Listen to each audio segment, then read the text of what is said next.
Tonight's episode is the first of our #AllTheHorror collaboration episodes.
Time.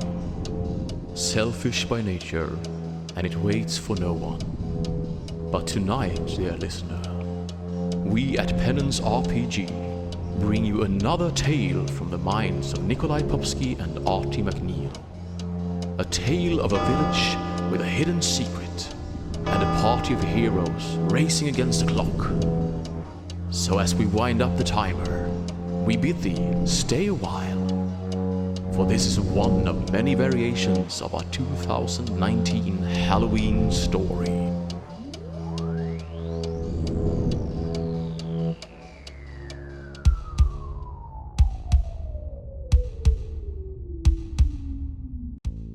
Welcome to the Penance Halloween special. This time it's featuring a completely collab group. So, starting at the top please, who are you, where do people know you from, and who are you playing tonight? Starting with Berca. I'm Patrick. People know me from nowhere. I'm from Germany, and I'm playing Berca today, a fighter who wants to be a nobleman. Cool. Next we have Bartleby. Hello, I am Omega, also known as CB or Critical Bard. That's where most people know me from, or as. I am playing Bartleby, also known as Barty, a 7'3" Goliath magician who is one half of a traveling duo. Okay. Next we have Dirk Cannon. Hi, I'm Jake. I am the host of the theDMVault, and I am playing Dirk Cannon, who is a big, lovable, dumb box of rocks fighter. Okay. Next we have, I've forgotten already how to pronounce it. Is it Hua? Hua. Yes. Next we have Hua. Hi, I'm Anne, and I'll be a tiefling thief, and I'm an author, and my books are available, and I'm gonna have a good time tonight, so thank you. We will definitely do proper plugging for Anne at the end, because she is the horror writer that was meant to be part of the horror group. Next we have Melville. Yeah, I'm Josh. You probably know me from Twitter, where I'm Joshua M. Simons, and I run a podcast just getting started there as well. I'm playing Melville, a halfling magician, and the other half of Barty's traveling duo. Goes by Mel. Cool. And finally, we have Milo. Hello everybody, I'm playing Milo Alone. I go by Insuling just about everywhere. I'm on the podcast cast, it's one word. And I'm really happy to be here tonight. Awesome. So, this is your cast for this evening, and they will be playing through the adventure. So let us begin. As with all Penance RPG Halloween experiences, you have all responded individually to a request of work from a tavern room wall. This request is by a guild which is looking to find their missing beast hunter, who is a man called Wilfred Barsh. All of you arrive in the tavern and you get yourself settled in the corner where you've been told that your contact will arrive. And after about a couple of minutes, this middle-aged looking man in a long black leather coat and sort of tricorn hat walks in, and he introduces himself as Christoph Raducan. He tells you that his dear friend and colleague Wilfred Barsh, a well-known and respected beast and vampire hunter, has recently travelled to the small village of Dorohirsk. which is a small village mostly now known for turnip farming to the south. The only thing it was also famous for was the royal family. God rest their soul, they have been dead for about 5 years now due to a plague, but they had a small keep there that they used to visit in the summer, and this would occasionally bring tourists in. He sits down at the table and says, "What would you like to know?" Well, what brought him down there? I mean, was he just going for the tourism? We've been sent letters for the last 6 months from this council at Dorohersk saying that they have a vampire. They basically say the only reason they believe there's a vampire is they found some sanguinated animals. No people, just animals. And Wilfred, being Wilfred, went, "It's midsummer, it's low time for vampires. Might as well go down and make some money." Oh, how long ago was that? He left about a month ago, and we haven't heard anything from him in the last 3 weeks. Every letter we send to the inn that he was staying at has been sent back with "not known at this address." Oh no. Alright. I guess we ought to get down there. Check this out.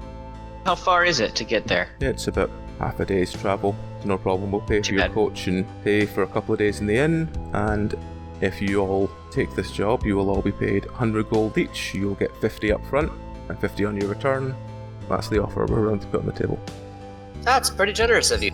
Yeah, I think I'll take you up on that. Are vampires a common problem for this land? Vampires, the one comes out every couple of years, and usually it can take quite a while to find one, but typically the castle, which was, as we said, previously occupied by the royal family, was not something we expected to house a vampire so quickly. It's no big deal, though. Vampires are pretty easy to handle. You just have to get them before they turn into a pile of spectral spiders. You just have to hold them down and hammer an iron spike into the top of their head, make sure that you get it through their tongue, and that way they stay dead.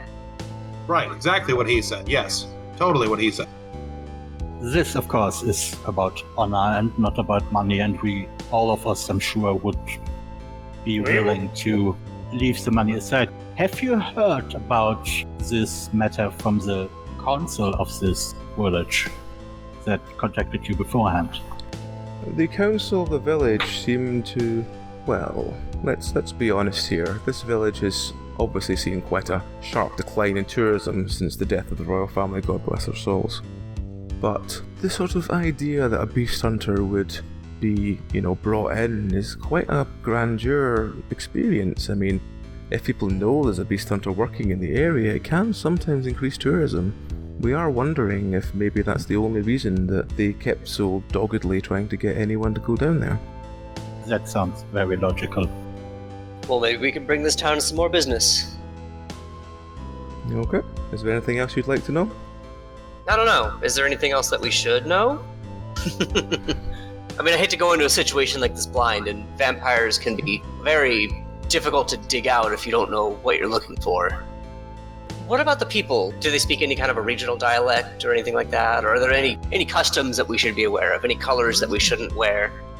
No, not that I'm aware. They seem to be quite normal people, speak the normal language. Are they quite rural?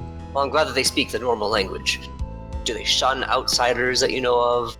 No, the last person we sent down to take a letter to the inn, one of the village elders was determined that person should stay and open a house, as it were. How determined? Well, he kept putting his arm round him and telling him that, there was a place for him there if he ever wanted it. I see. Not in the kind of romantic way, but more in the kind of, trying to encourage you way. Like someone that's trying to hard sell you on moving. Now let's ask the important questions, the hard-hitting questions here. Just how cheap is this land? How good's the booze? And yes, how cheap is the property? It's relatively cheap. I mean, they have their own supply of scrumpy cider kind of thing and ale. I mean, it's cheap enough. Good. Come for the vampire slaying, stay for the real estate development. I'm about it. That's how you build a brand. It's true. Should your friend already be dead and not able to tell us who is, how would he look if he isn't dead too long, that is? Well, he's about similar to myself. He's about a middle-aged human. He's got long, straggly black hair. He wears a long black leather coat and a hunter's hat, as I do. He has a couple of scars around his neck from previous beast hunting. He prides himself that he always goes by Wilfred. He never shortens his name, he never lengthens his name, and he never gives his surname out. He always refers that his name is Wilfred. He's very proud of it. At this moment, Barty's been kind of like absent-minded and looking around, mostly looking at his very, very bright royal purple jacket that's kind of ruined from somebody spilling some booze on it. And he's like, wait, so we're looking for Willie? And we're taking down vampires? Is that what I heard? Is that right? I'm probably wrong. I think he'd be very angry if anyone called him Willie. Okay, but that's besides the point. Yes, apart from that, your assessment of the situation is pretty valid, yes? Alright, we can do this. This will be fun. Right? What about Willie Barty? Fred? Does he respond to Willie Fred? Again, he's quite particular about his name. He never liked it being shortened when he's been part of the guild. He's especially not liked it shortened. Milo takes a long sip while we do this bit, but he's not stopping it. When nobody else continues. So This elf knows how to party. So what about Fred? I guess you could try with him, but I don't want to be around if you call him the wrong thing. He tended to be quite particular about it. All right. I can respect that. He That's better be fine. grateful whatever we call him after we rescued his little ass. Well, let's hope he's not in need of rescue, but He's an experienced hunter. He shouldn't Yeah. be in any trouble, but it's just very peculiar for him to have gone, well, dark, as it were, for 3 whole weeks. does he have any signed documentation as to how he would like to be treated in a case in which he is in a fate worse than death? If he has indeed died, then... Oh no. Fate worse than death, Oh, bound you mean forever undeath. by something, or yeah. If he has been granted unto one death, then if you can relieve him of this ailment, that would be appreciated. Is there a tonic for that? There are many things in the Eastern Kingdoms we just don't talk about. Why, Sam? It's hitting him with an axe. Does he have any kind of a life assurance policy? Like, should we collect his remains and bring them back? If you can bring back something of his, yes. I mean, even his watch would be appreciated. I don't think he would be dead. I can't bring myself to think that he'd be dead already. It would be too... What's the word? Easy? Yes. Wilfred, well, put it bluntly, the last description was a tough old bastard. Nobody likes to see their heroes fall, or their friends, preferably anyone. Why vampires? What got him into all this? Oh, he's been hunting vampires for a long time. It was something to do with he went to visit his sister, and his sister's town was plagued by a vampire, and ever since he branched into one, he sort of liked the feel of it and liked following them. I mean, as it all were, I mean, we all know midsummer is the worst time for vampires, so... I mean, they're easiest to kill at this time of year. Yeah, that's usually how vampire hunters start. Actually, that is usually how vampires start too, now that I think about it. The last one called Town Home returns, and, well, they're an easy mark. So wait, you're telling me that this Willie guy saw a vampire who was probably minding his own business, going on a new diet because he didn't want to be the way he was, and Willie killed him, and he got really excited, and he started killing all the other vampires just because they're vampires. I mean, that sounds a lot like let's us. not get self-righteous. Oh, it's not self-righteous. Sounds about You're trying to appropriate, figure out who this guy is. I mean, Yeah, we're all he- adventurers here. He has this whole thing about his name, so he doesn't really sound like a very polite and nice person. We'll rescue him anyway. As long as he gets enough sleep and food, he tends to not be too grumpy, but I will definitely say that he has definitely been one to be grumpy on sort of early mornings. Is he really worth it? He is one of our most experienced hunters. It would be good to have him back. His counsel is needed for the end of the year. Dirk has a very aggressive case of restless leg syndrome and is just like playing with one of his axes right now, and he's just like, "Can we go? Can we go?" No, when you say playing with one of his axes, he's like flipping it in the air, like, come on, let's go. Just like casually flipping, one of his hand axes. And how big on a scale of forearm length to table sized is this axe?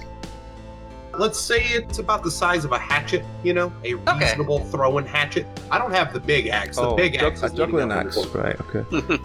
Okay. Alright. Then, yeah, I'll definitely accept this contract. We'll go down and we'll take a look. Obviously, if we don't find him or anything down there, then keep the other half. Wait. As a traveling performer myself, I'm pretty well good with contracts. I want to read this thing over, make sure you aren't trying to screw us over. Maybe this Willie guy's actually a vampire and just gonna kill us, which you won't do, but I just want to make sure. Barty, you read that fine print. Exactly. As you wish, Mr. Collab. I agree. You guys are in a band? I mean, not really a band, but we do stuff. Ah, I left my drums at home. You do stuff. Yeah, like, they're really good with, like, poetry and stuff. And then I'm just a big old lug with a triangle and a voice. Ooh, I might be able to sing, I don't know. My initial worry is definitely not what it should have been. Oh, okay, what? Nothing. Uh-huh. Anywho, we even have a theme song. And all of a sudden, like, he runs to the middle of, like, this area. And he goes, we're Barty and Melville. I'm big and they're small. We're traveling performers. We'll do magic for all. This shit slaps. Milo starts clapping along in time. Mel is, casually strumming along on his lute, just, underneath a little bit. Okay. And he feels a little disappointed that, like, no one in the tavern probably even looked. And that's fine, so he just skulks back over. Hunter sort of stands up and says, yes, if you have any disagreements with the contract, I will consult you when you return. Need to go and wash my ears out, I'm afraid. That totally went right over Barty's head. He's like, yeah, do that! You probably got some blood or in your ear dealing with vampires. So, he wanders off. The rest of you carry on drinking. Milo's already humming a song. It's gonna be stuck in your head all night now, isn't it? Mm-hmm. So, you carry on drinking, because your drinks are paid for by this patron. The My next morning, favourite. You all wake up, you all bundle your way into this caravan, and you make your way south towards Dorhursk. Now, how big is this caravan? Because Barty is 7'3" and very big. You're sort of hanging out the top of it, yes. Sounds good. He gets like, la la la, la la la. And that's him. He's practicing his vocals for his next performance. As we start rolling down the road away, I just kind of ask out loud, you think we should have asked him for anything to kill a vampire with? No, I already told you. All you need is an iron spike and a mallet, obviously, to, get it in there. And you just have to make sure that you don't beat it up too much. It's just all about getting a good grip on it so it doesn't just, squirm away on its many moon-shaped limbs. Do vampires have many minions with them? Typically in this land, vampire minions is sometimes it's got one, but not many. Especially in as a sort of the small hamlet, there wouldn't be many, if any. In a town this size, probably not many minions. The problem with minions is you need to feed them, and minions tend to have this kind of clouded expression and stuff, so they tend to attract attention, and it's just kind of a pain. In a bigger city, they could probably get away with having a bit of a posse with them, but I don't know. This could be a bit of an easy mark for all of us going. I don't know why he went alone. You never want to do that with a vampire. All it has to do is get one good look at you and, well, you're its. Theirs? Its? Are vampires people? Barty looks over as much as he can without capsizing the caravan. He's like, you seem to know a lot about these vampires. You sure you aren't one? Yep. Positive? It's daylight, isn't it? Isn't it? Is it daytime? It's morning. Okay, you're right. La la la la. No, he just goes back to... Alright, so you continue journeying throughout the day, and as it just gets into early evening, you come over the last hill and down into this hamlet. What you see before you are 6 locations. The locations are the castle, which seems to be a quite old castle with one sort of massive door. It looks like a sort of wood with studded metal door. It looks very sturdy, like it's held back quite a lot of attackers before. You see the blacksmith and stables, which seems to be a just sort of general stables with a small stall attached to it with a man working away. It looks like he's making what looks like some sort of shovel. You see the town hall, which has got quite a nice look about it. It looks like it was made in the sort of heyday when people would still visit for the royal family and everything. There's the inn, which is the only other building apart from the town hall that's got remarkable look to it, like a sort of finery look to it. there's the town square, which has got this elaborate-looking fountain. And the final one is at the back, behind the inn, is this massive graveyard with this very well spread tree in the middle of it that seems to sort of hang above this town. So as you arrive, you have the choice of the blacksmith, the town hall, and the inn. Where would you like to visit first? I think we should go to the blacksmith. There's something about him I don't trust. I don't really know blacksmiths. The town hall sound great because I can perform and get people to love me. Milo, you are our local vampire specialist. Didn't you say something about tongues and nails? Shouldn't we go to the blacksmith anyway? I always like going to the inn first, because the innkeeper always knows everything. Innkeeper does know best. Okay, so it's up to yourselves, so you can debate now. I will go wherever the group goes. And he takes out his little triangle and goes ding. Let's go. Yes, I agree with all of you. Blacksmith or inn? Paper, rock, scissors. Medieval style. Go. Inn. Inn. Going to the inn. Inn it is. We're going in the inn. Yeah. Okay. Yeah. Final decision, we're going to the inn. Okay. You walk down from the stables, you walk across the town square past the quite large fountain, and you walk into the inn. As you walk in, you see behind the bar itself she looks like a sort of large farmer's wife, effectively, like very rosy-cheeked, smiling woman, and she seems to sort of tend the bar on her own. There's a couple of small patrons sitting around, and there's one man sitting at one of the tables nearest the bar who looks like he's drinking, trying to get the courage to do something. He's dressed in relative finery. What would you like to do? I'm gonna walk up to the bartender. I'm gonna look at everybody in the group, slick my sweet mullet back. Got this. My thumbs up. Give you the finger guns too. I'm gonna walk up to the barmaid with as much flirtatious swagger as I can. I'm gonna push you to the side and take her. Where are you taking her? She just looks down at you and goes, "Hello, love. How can I help you then?" Come here a little bit. Who's actually talking to the barmaid? Alright, I want to ask some questions to the barmaid. Well, what would you like to know, love? Have you seen any suspicious people come into this place? Oh, I see suspicious people all the time. Part of the advantage of being in an inn. I mean, look at that fella there. And she sort of nods subtly towards the man who literally looks like in a drinking contest with himself. She's no. He's been here about 2 or 3 hours. He looks like he's trying to work the courage up to something. But I'm not really sure what yet. Think we should talk to him. Well, you can if you want. He's not been talking to anyone. He's got a very strange accent, too. All he does is stare at the bar, and when he stands up, he looks like he's about to say something.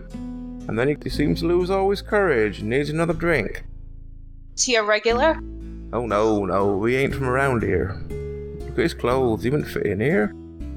You know, as they say, how'd you tell the outsider they ain't covered in shit? Thank you. Dirk is still just standing there looking miffed. Marty's like, "Hey, Dirk. Yeah. You said you like booze, right? Yeah. You want to go drink with that guy? Oh, fuck yeah. Maybe that'll I don't know, loosen him up or something. Well, he's already loose, but maybe it'll loosen him up to us." He looks like he could use a challenger. Yep. I need a win after that. Okay. Oh, come on, let's go. And Omi pushes them over and walks over with them. But he looks back at Mel and he goes, "Yeah, just figure some stuff out. I'm gonna go drink. We got this." I got you. I'm going to now re-walk over to the tavern owner or the barmaid or whoever. Okay, so she looks at you and goes, "Hello, love. You gonna try again then?" Yeah! I just shoot a long look at Hal, just across the room, just making sure that I'm not going to get shoved again. Okay, yeah. So, I'm Dirk. These are my boys and girls. This is Bartleby, Berca, Mel, Milo, and you met Hal. First of all, well, where you come from then? Up the road a little bit of a ways, just in town, seeing some sights, looking for some people, vampires. Vampires, you say? Well, we got one of them, that's for sure. Oh, you got one, you say? Where do you keep them? Oh, he lives in that castle over there. Oh, wow, that's very casual. He must do a lot for local commerce. Please, tell me more. No, he's a problem. We've had to get people in to deal with him. Like a guy with, the long black hair and a coat and a Oh, hat. you've met Bill then? Bill? Aye, that bastard Bill. I turn back and look at everybody. It's not Bill, right? Bill's wrong, right? Not sure. That's another name for William, I think. Or Wilfred. Milo starts to walk over. Oh, you've heard of him. All right. I swing back over. Oh, yeah. 1, 5, 6 beers. Need those. Those are important. Coming right up, lad. Excuse me, do you have wine? I don't think. 6 beers and a wine, please. A good wine. Well, that's fine, lad. We got some wine in the front. Do you want white or dark? 6 beer, a wine, a good wine, a dark one? That's fine, lad. 1 second. And she goes round the corner of the bar, comes back with a bottle of wine and some meal, sets it on the bar for you all. Cheers. Cheers. Cheers. What? Milo. Oh, Milo, take yeah. over. Bart, we're gonna go win this drinking competition. We got this. I smell my beer like some kind of a weirdo. It's like he kind of doesn't trust it. What's the drinking age here? Just out of curiosity. The drinking age? Well, it's somewhere between birth and marriage, usually.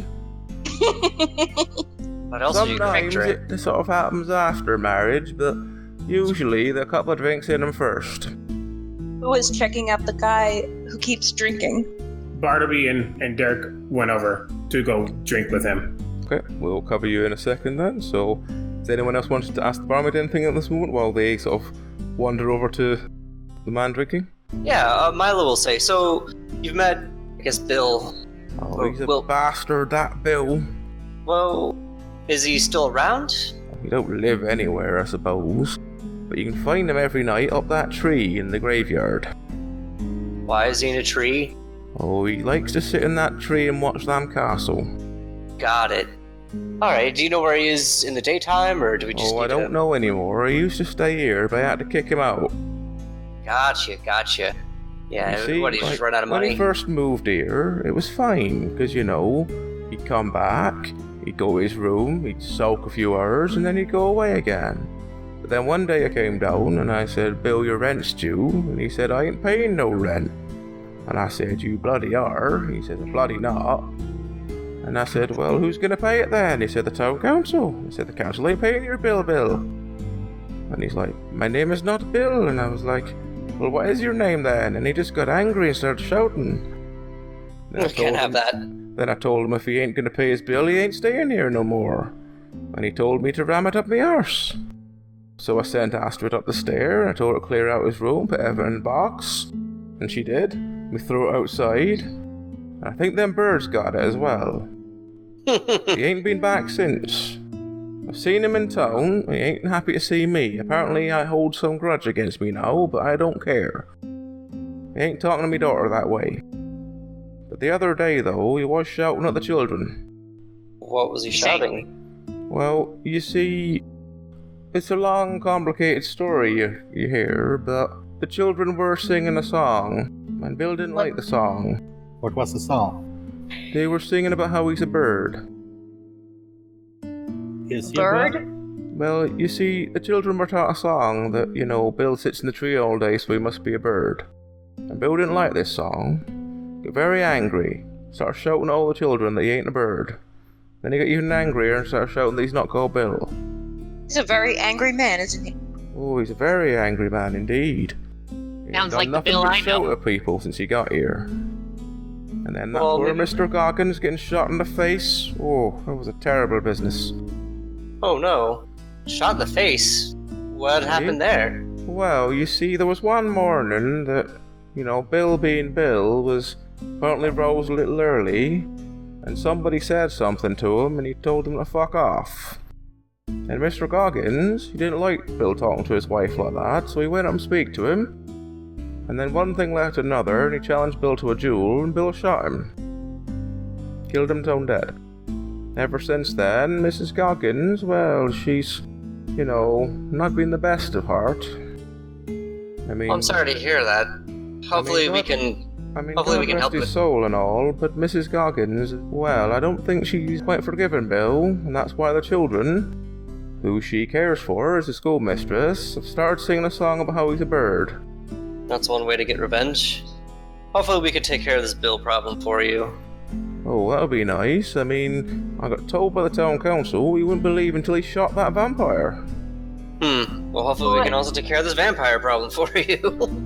Oh, Two that'll be birds. lovely, Dan. Who is very suspicious of everybody, and she's paying very close attention to everything. Milo corrects himself and says, I guess I should say a bat and a bird with one stone.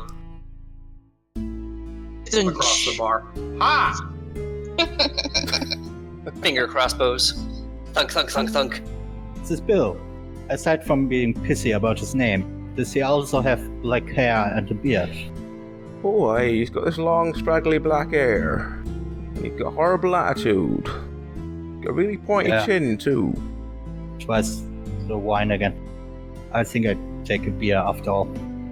Oh, that's no problem, love. 1 second, and 5 seconds later she's got a huge mug of ale sitting on the table for you. So Milo's sipping his ale at this point. Okay, at this point we'll cut to the table with Dirk and Barty and well-dressed man. So, what would you like to say to him? I like to think we sit down at the same time, Men in Black style. One on each side. Just one on each side. Yeah, just like sort of present ale. He's got a sort of slight faraway look in his eye. You definitely think he's trying to psych himself up to do something. What's up, Chief? Hey! You're looking a little pale. Who are you? Why are you here? I'm Dirk. I'm Barty. We're just here to, cheer you up. Is this some kind of intervention? No. We don't do interventions here. We have booze. Good. Have you also come to see her? Who? Her. The one they told you about. Who did they tell us about? He looks at you quizzically and he's just like, Wait, you are here. I can't let you go before me. I must know. And he stands up and he staggers to the bar and he shoves his hand in a pocket and pulls out a massive bag of gold and slams it on the bar and goes, I must know. And the barmaid goes, well, that'll be answering one question I had.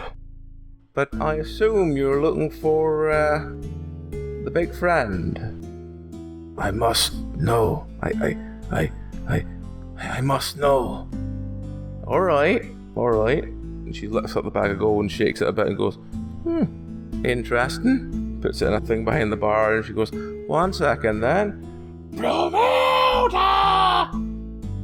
And this massive, about 8 foot tall Amazonian woman built like a fucking brick shit house just walks in from the back and she goes, this gentleman here has paid your toll. Walks around the bar, looks him up and down. I must know. And she just picks him up, puts him over her shoulder and just carries him up the stairs and you hear the sound of a door slamming before 2 bolts get slut across. I just lock eyes with Bart. That's terrifying. That is absolutely terrifying. Bart, when Amazon woman walked out, his mouth just dropped. He's Barty, Barty, I'm right here. That was scary, right? That was absolutely... Do you have gold? We got Me first, that was so sexy. Wait, I have gold, but I need more gold to get swung over like he just did. I hate to say it, but I kind of want to know. Who wouldn't? That Amazonian woman was hot. Look, I'm a pretty big guy, so seeing someone bigger than me, All right. Sorry. Handle this like a mature and responsible adult. I'm gonna sneak upstairs and listen to the door. Okay. Does it have a keyhole? You Barty sneak upstairs. is 100% going to follow, and he thinks he's sneaky, but he's probably not. I see Bart coming behind me, and I'm just holding the finger at him, like I'm halfway up the stairs, and I'm just like, I got this. But it's. I will let you know everything. Thanks. you get to the top of the stairs and you notice there's no keyhole, but the door seems to be pretty solid and almost sealed all the way around, unlike any other door here. But when you listen to the door, all you hear is the sound of scraping. Like what kind? Like wood scraping? It's literally just something like being dragged across something. It's very small scraping sounds, but it's almost furious, like it's happening like repeatedly in a lot of it. Like some pyramid head nonsense in there? Totally. I'm just gonna sit there, ear to the door, looking very confused, then even more confused. This is how it happens. At this point, Should we try helping him? Is he in danger? At this point, the barmaid's going, I see you've found Brumilda. I'm going to casually make my way back downstairs.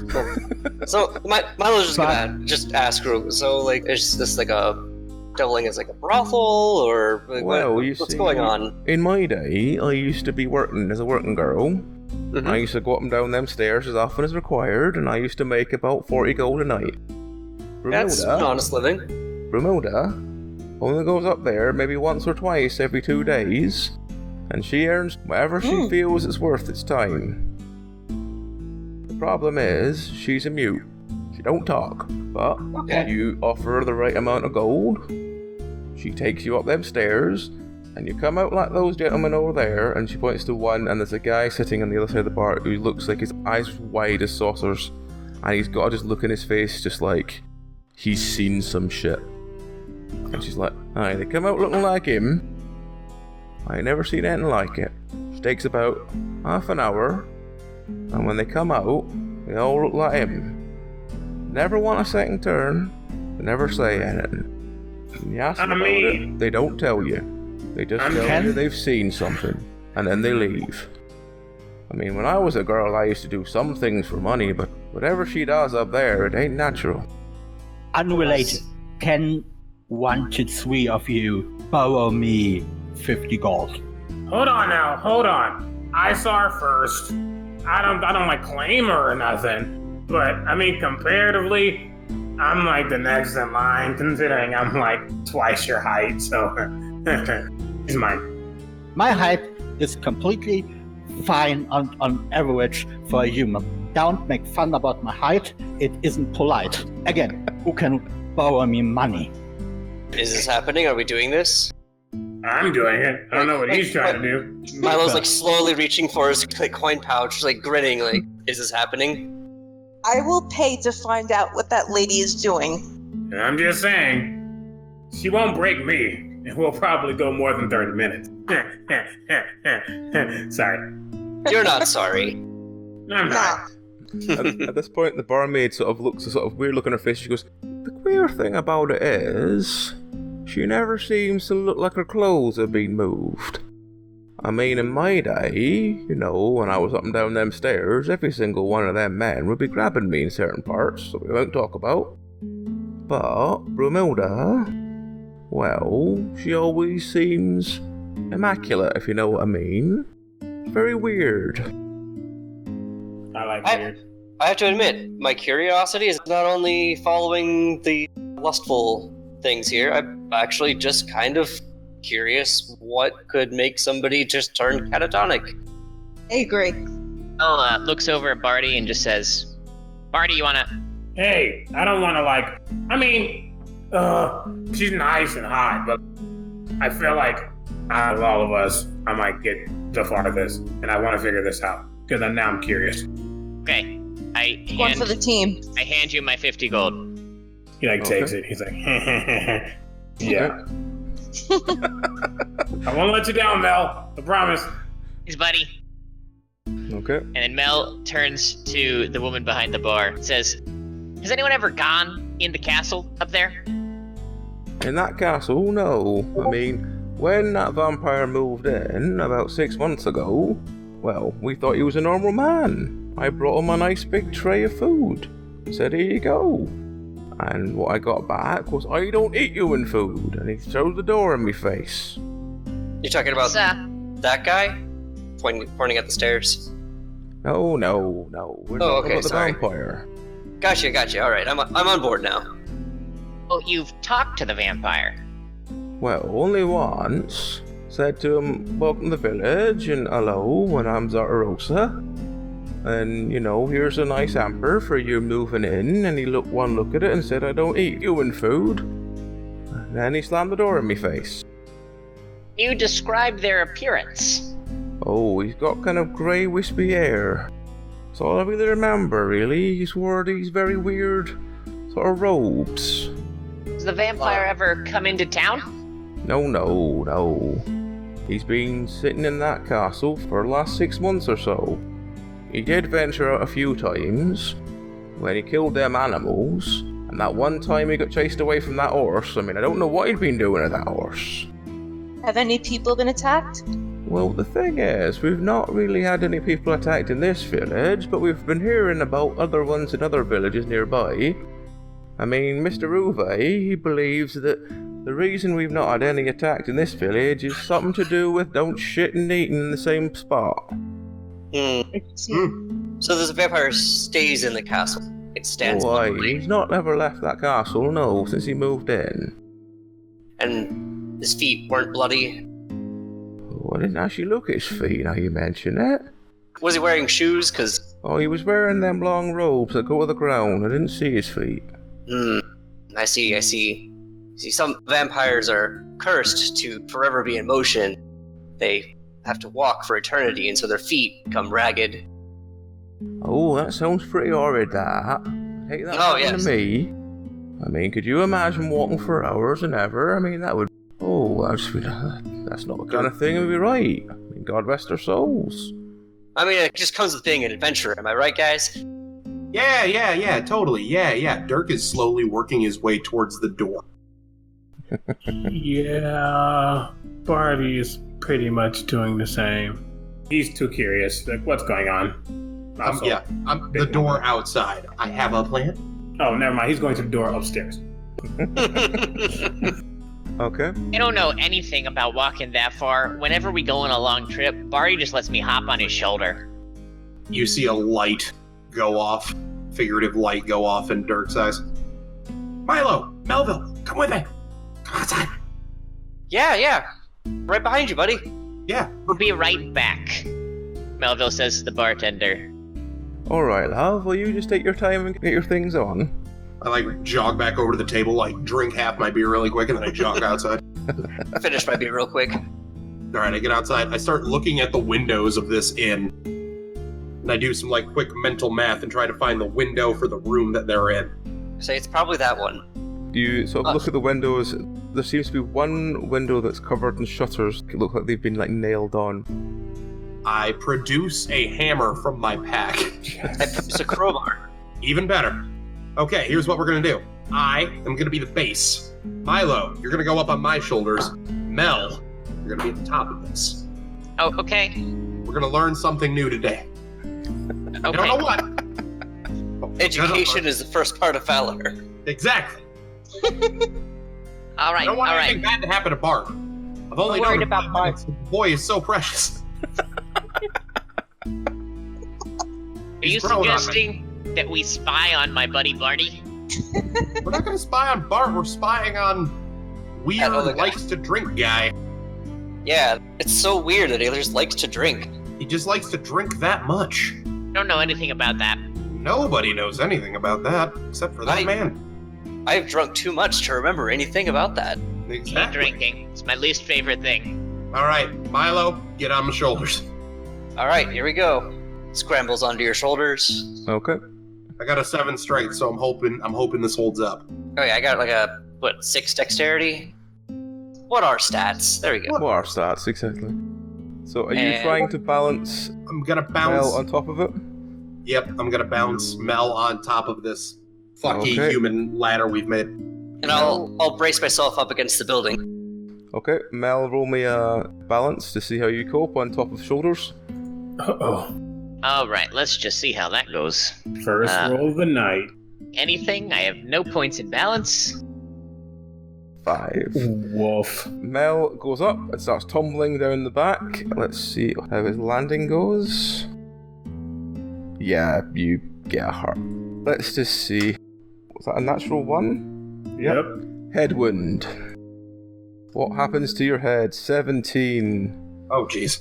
17, let's see. 17 is broken. You managed to basically knock Mel out, and he seems to be bleeding from the ear. This is not my fault. You had that Dirk point. and Milo look down at the unconscious, bleeding Mel. What do you do? Well, I obviously do the first thing that comes to any hero in this situation. I Run away. panic. Their big friend is going to kill us. It's gonna kill you. I was steady as a rock. You were the shaky one. You were the foundation that was holding us together. You were the can't sandy blame- shore that gave way to this ocean of tragedy. Listen, I can't help it when the carpenter builds a shit house on a great basement. Don't you talk about my carpentry skill. I will. You saggy piece of wood, because look at you. Now the roof is bleeding on the ground. Alright, so now that the finger pointing is, well, postponing at the moment, it's still happening, but on the sideline. He goes to, like, cradle Mel's head. Mel, come on. Slapping him a little bit. You know, every group that's had a headwind in this, the first thing they've done every single time is slap the other person that's got the headwind. A little bit, a little clap on the cheek. Come on, Get a bit of stay with me, colour wake back up. in, yeah. Wake up, buddy. Mel, wake up!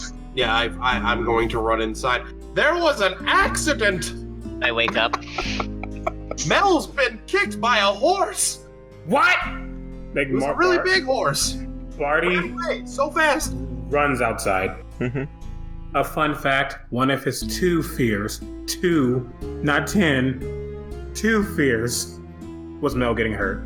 You're welcome. But before you go, can you borrow me the money if you go out anyway? He just tosses the money that Mel gave Barty. Bro, smile. And like rushes outside and sees Mel on the ground. And he probably didn't do it on purpose, but if somebody was in the way outside, Barrel through them. yep. Hey buddy, you good? What happened? Am I Yeah, still of course. unconscious, or do I wake up? You can wake up at this point, yeah. Oh, That wow. horse came out of nowhere, didn't it, pal? There was a horse? Kicked you right in the face. Now listen. Oh no. Listen, Bart, if you stand right there, next to the building, and I climb on your shoulders, I might be able to see where the horse went. Wait, leave me alone. Wait, Mel, are you good? Can you get up? I'm feeling okay. You A sure? little rough. Do I have... No, I only have manacles. Why do I have manacles? Okay. He just, like, takes off, like, his undershirt, and he didn't take off, he, like, rips off the shirt, and, like, tries to wrap it around Mel's head to, like, secure the bleeding. Try and stop the bleeding that's rolling out of his ear, yep. Yeah. He's like, hey, you're good. That was a horse? I don't see a horse. Because it ran away. Can Barty look for tracks? Yep. So would that be tracking? Yep. Okay. And for those to those who can't read it, Berca is joining them outside. Now he has the appropriate money. You look for tracks. You find a set of tracks leading in a circle, and you keep running round in the circle trying to see if the tracks are going anywhere. Aw. I'm confused. Whatever. Mel, just get on my shoulder. You're off the ground Okay. for a bit. Thanks, Barty. No problem, buddy. And just pups him up. So what were you saying, Dirk? Well, if you stand there, next to the building, I might be able to see where the horse went if I climb on your shoulder. Oh, that does make sense. Oh, it makes a lot of sense, doesn't it, Mel? But I mean, the tracks are right here, and it looks like they just had a moment. It's fine. We don't need to worry about that. Hey, Mel, you need some food? Want to go back inside and get some drink? Get some eat? Could use another drink. All right. You literally just walks back inside with Mel. As you walk back inside, you see the man in the finery sitting literally at the bottom of the stairs, just like sat on the ground, and he's just completely spaced in almost catatonic state. Will walks over to him and checks him out. He seems completely fine, but he's somewhere between incredibly high and completely zen. Like you kind of like go like in front of his face, and he just doesn't even blink. What gives? Whoa. Mind flares. So, at this point, you notice that out the back door of the inn, Brumhilda has resumed chopping wood. I will go to the woman from before. Okay. Put the now funded money on the table. Say, I'm next. Well, You're supposed to say that you have to know. Thank you. I have to know. I still have to know. well, if you're sure, Brumilda, you got another one. Walks through, looks at Berca. She watches the barmaid, puts the money behind the bar. She picks up Berca and leads him upstairs. You hear the door slamming. At this point, I need to message Berca something. This is only for him, and he's not allowed to tell the rest of you it. We're still gonna ask. He's still going to ask, but he's not allowed to tell you the rest of you any of it. I asked the bartender, so is this your main source of revenue for tourists who come through town? Well, the thing is, Brumilda's only been here a couple of months. Many. Well, about 4, to be honest. When did you find those animals that were sucked dry by the vampire up in the castle? Oh, they about 5 or 6 months ago. Brumilda's been here since then. Right. Thanks. You know, I'm starting to wonder if we should have sent him up alone, or if we should have done a little bit more investigating before we let curiosity get the best of us. Well, I only met Barca this morning, but I trust him inherently. I'm worried about him. For the next half an hour, you're all kind of confusedly asking what fate could befall Berca. Mm-hmm. Oh, I'm back perched outside the door, just listening intently. Again, you hear the strange scraping sound. After half an hour, the door is opened. Brumilda is carrying Berca in her arms. She walks down the stairs with him, places him very gently at the foot of the stairs, and he's in a complete, just, as I said, almost catatonic state. And then she goes back outside and continues chopping wood. Oa goes over to Berca and checks if he's okay. What's going on? Are you okay? Oh. What happened? Oh, buddy. I'd like to take really quick, just look, make sure that Barca doesn't have any wounds or anything. Maybe check in the mouth, make sure all his teeth and tongue are still there. Yep.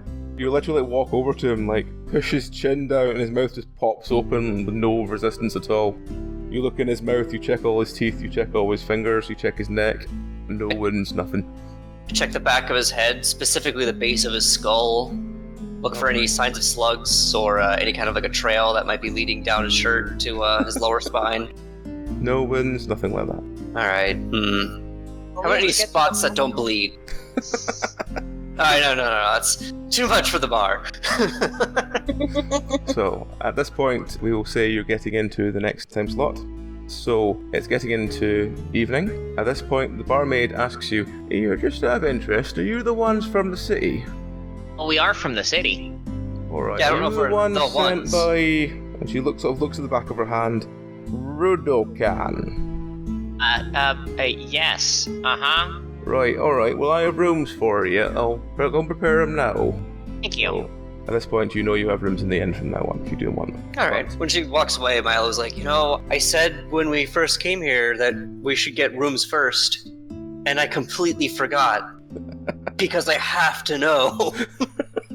So, your options are, for this time slot, the castle, staying in the inn, because you do see a couple people arriving to the inn sort of later when everything else is shutting, people seem to be returning to the inn, sort of the evening drinking, or the graveyard. Where would you like to go? Time of days are we going into right now? Basically into midnight. Well, we can't go to the castle. Well, we could go to the castle. I feel like if we talk to the vampire, we can find out if they're a vampire. I almost wonder if this vampire is just eating animals. Wonder if they're not actually a vampire. Yeah, either not a vampire or just a vampire but not a problem. For now. I mean, obviously a vampire will eventually become a problem. They always evolve to their greater forms if you let them shed their mortal coils and become spectral in nature. Yeah, well, just whatever. I feel like maybe if we looked at the vampire, or whoever they're saying is a vampire, we could determine whether or not they're a vampire. Yeah. Dirk Cannon's just dumb enough to think that's a great idea. I mean, obviously, only one of us should look directly at their person, because if they're of any kind of a royal line, then it would instantly slay whoever looks upon them. That's okay. Audacity. I have a mirror. We're safe.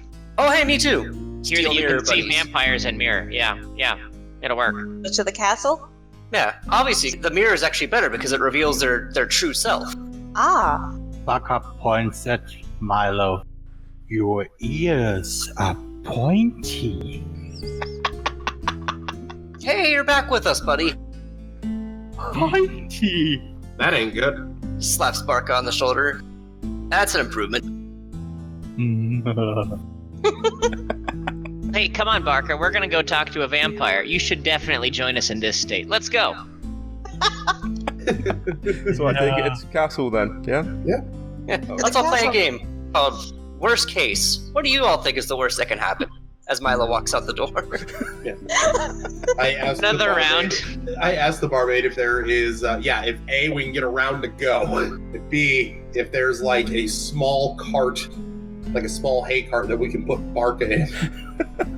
To tote up the castle. You can get a small wooden wheelbarrow, sure, fuck it, why not? I mean, is Barca mobile at least? He's, or is he's he... mobile, but literally, like, he's very suggestible at the moment. You can guide him one way and he just follows you without question. He should be fine then. I kind of like the idea of just rolling up to the big, magnificent castle. Barca's just in a wheelbarrow. I mean, I do too. I'm always a fan of having a cart or wheelbarrow on hand.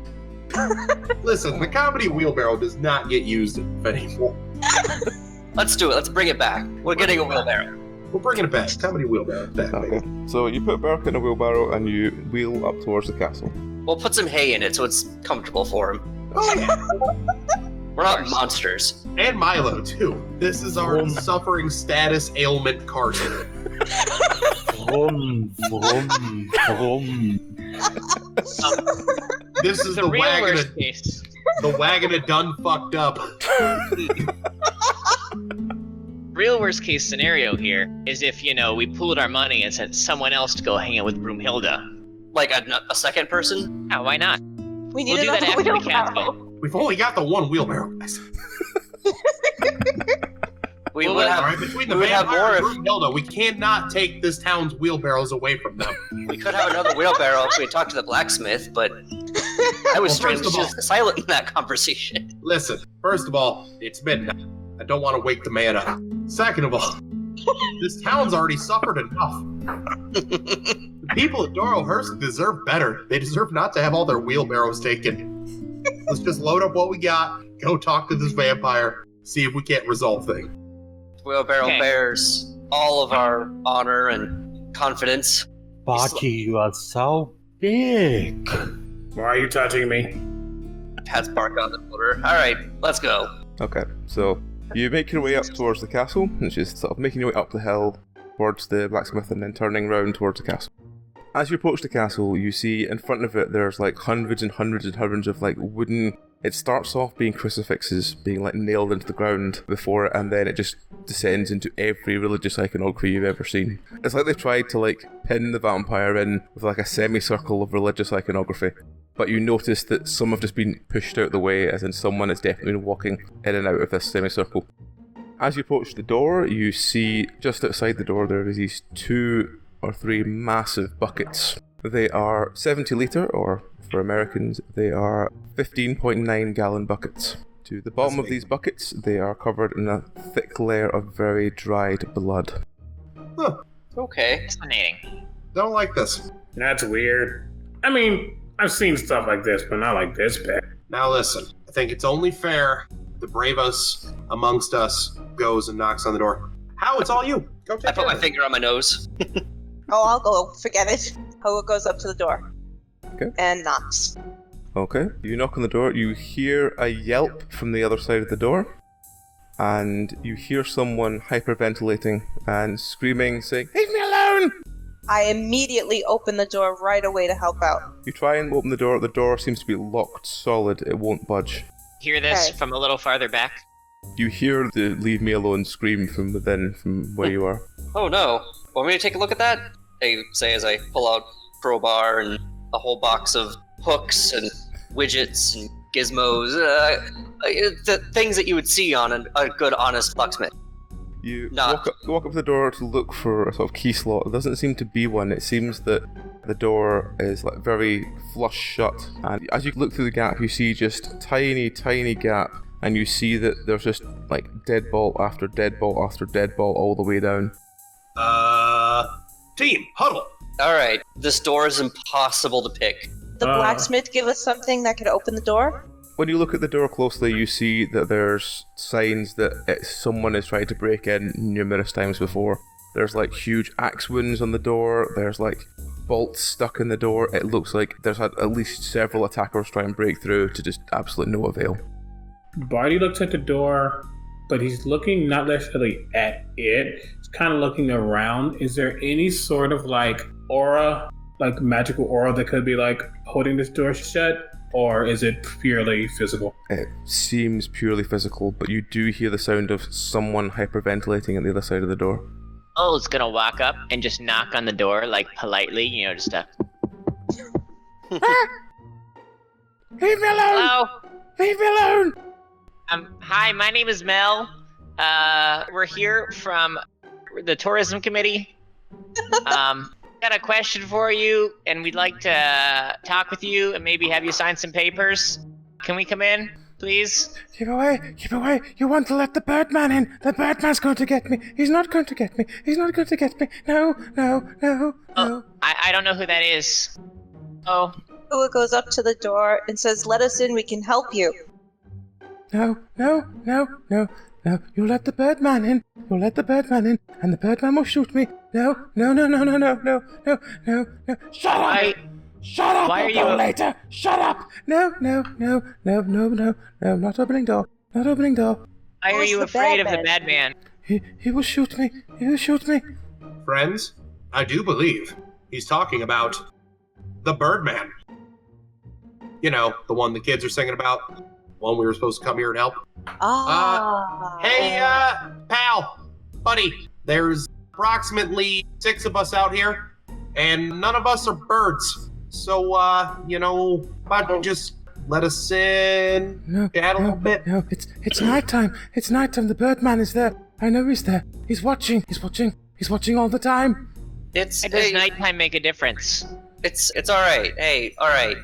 We don't need to open the door to have a conversation, right? Like, can we talk? Can we just talk through the door? We're actually looking for the Birdman. Who are you? My name's Milo. I'm Milo. And Mel. Ua. 23 is a weird number.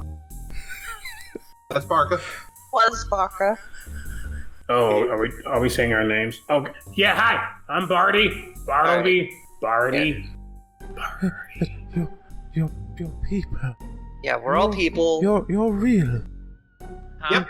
That's right. You've brought me blood, haven't you? You've brought me blood. Yeah. Do you want blood? You brought the blood.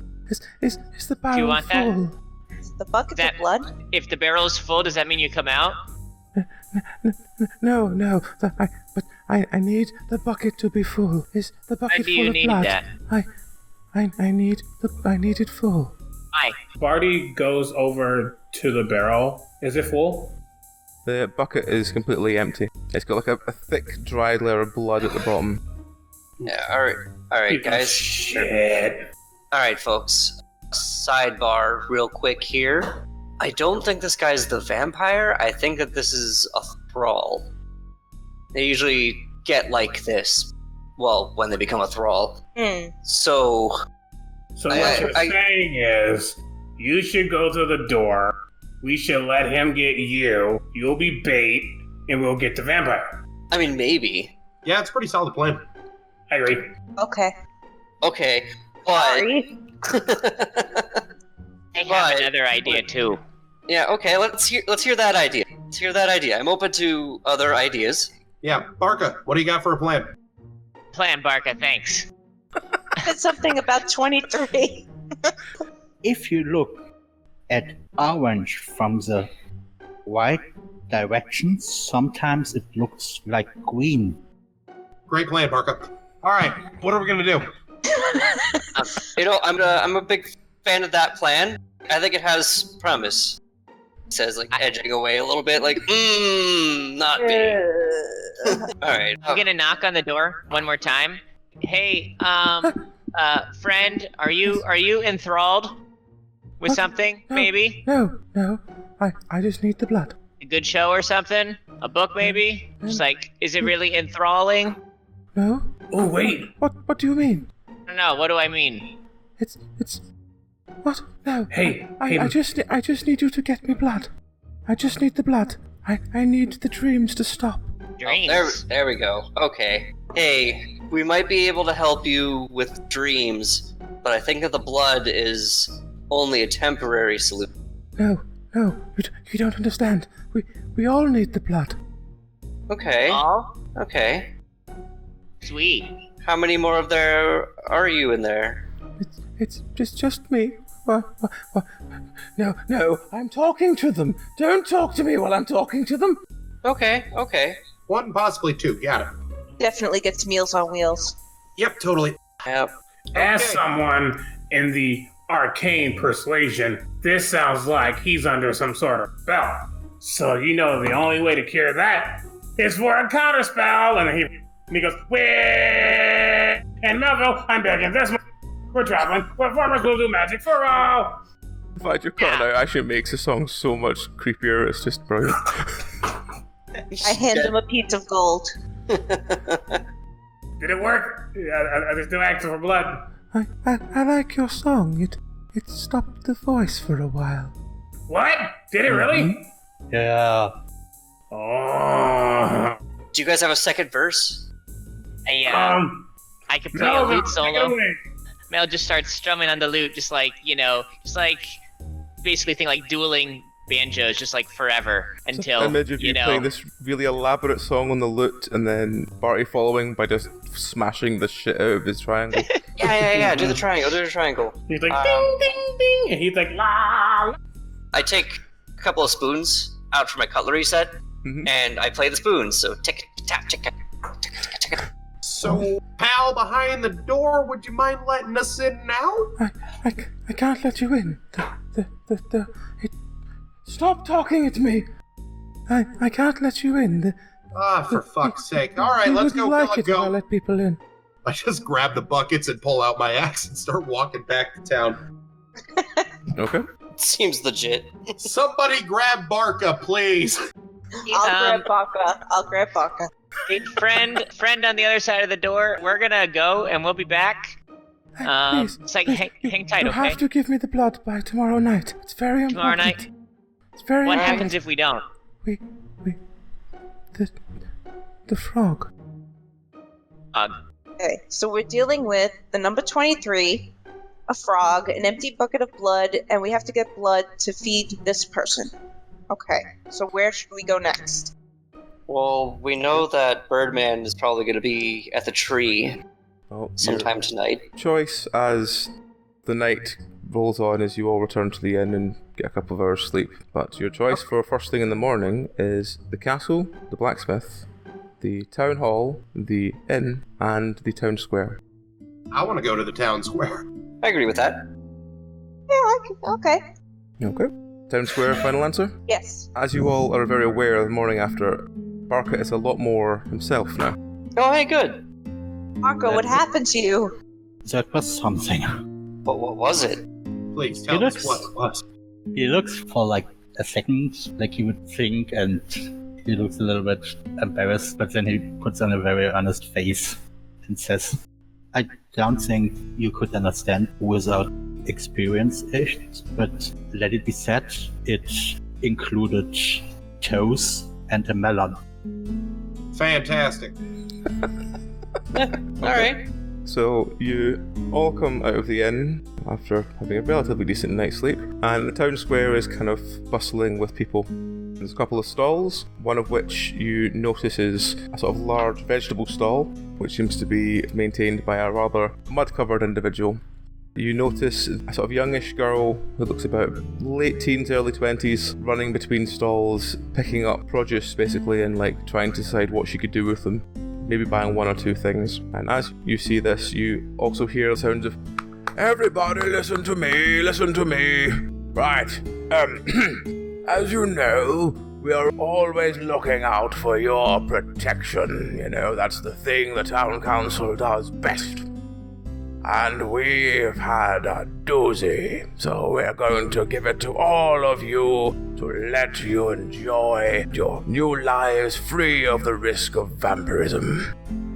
So if you all come forward and join me, we're going to hand out these small bags.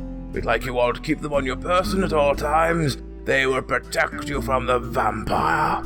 Well, this town council really seems to know what they're doing. Meanwhile, 2 giant empty buckets with me and my axe just kind of walking up.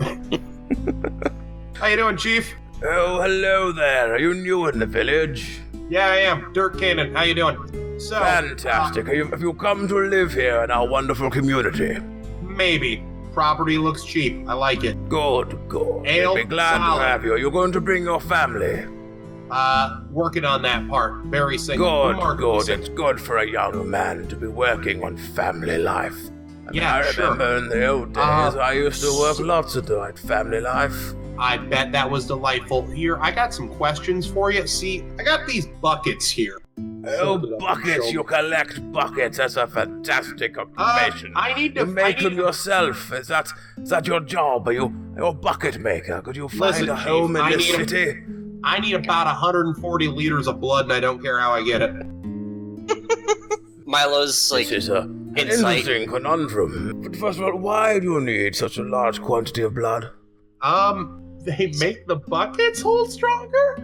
Stage whispering, pull the ripcord. I don't know what that means. Whatever that means, I'll do it. Dirk's just lost all momentum and looks very confused at this point. Well, you see, if we filled those buckets, then other buckets would be empty, wouldn't they? Yes, that's how buckets work. So, all we need to do is find 2 more buckets that are filled with blood, and... Wait, why do you need that much blood? This is a free town, isn't it? Well, it's a free town, yes, but, we have a vampire problem, and that much blood should be suspicious. All I'm saying is, have you ever had blood pudding? Oh, blood pudding. Oh, it takes me back. I was a young boy last time I had blood pudding. You see the light bulb go off in Dirk's eyes? Yeah, that's what we're all doing here. We're so you're butchers. Oh, wonderful. Well, what kind of livestock are you going to have? Live ones. Well... Cows, pigs, chicks, mules. So you're going to let people choose which animal you kill them? Yeah. I've heard that in the city for certain foodstuffs, and quite frankly, it seems quite interesting to me, really. I mean, doesn't it not jar you in any way? I mean, certain people would get a bit freaked out that you say they wanted to kill that pig there. Oh, well, you don't really need to kill the animal to get the blood. You see, I mean, obviously, kill the animal to get the blood?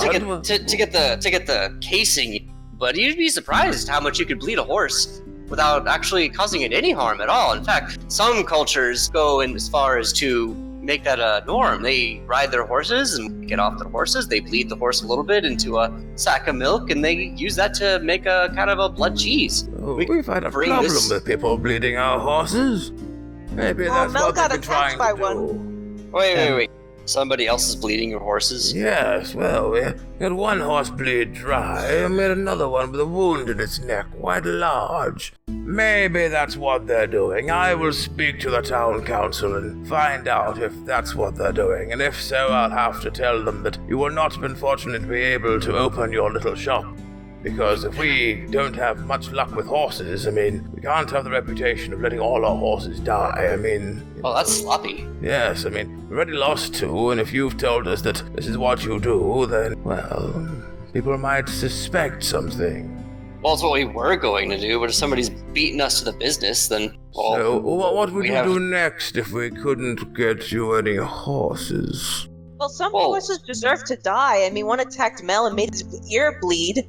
You were attacked by a horse? Oh, my poor child, I'm sorry. I mean, how long ago was this? Yesterday. No, you're doing very well, being up and sprightly, after being kicked by a horse. I remember when I was a young man, I got kicked once by a horse and I was unconscious for 3 days. Yeah, I was looking for tracks, but they just circled around, but I didn't see where the point. Maybe it was That's the problem with horses, they're always running in circles. God damn it, old man, can I get some blood? Well, I don't really know. I'll ask Jacob, see if he knows where there's any blood about. Where can I find Jacob? I'll go to the town council building and see if I can find Jacob. Well, I'm pretty sure I can find him. There's something I used to always do, and it always worked.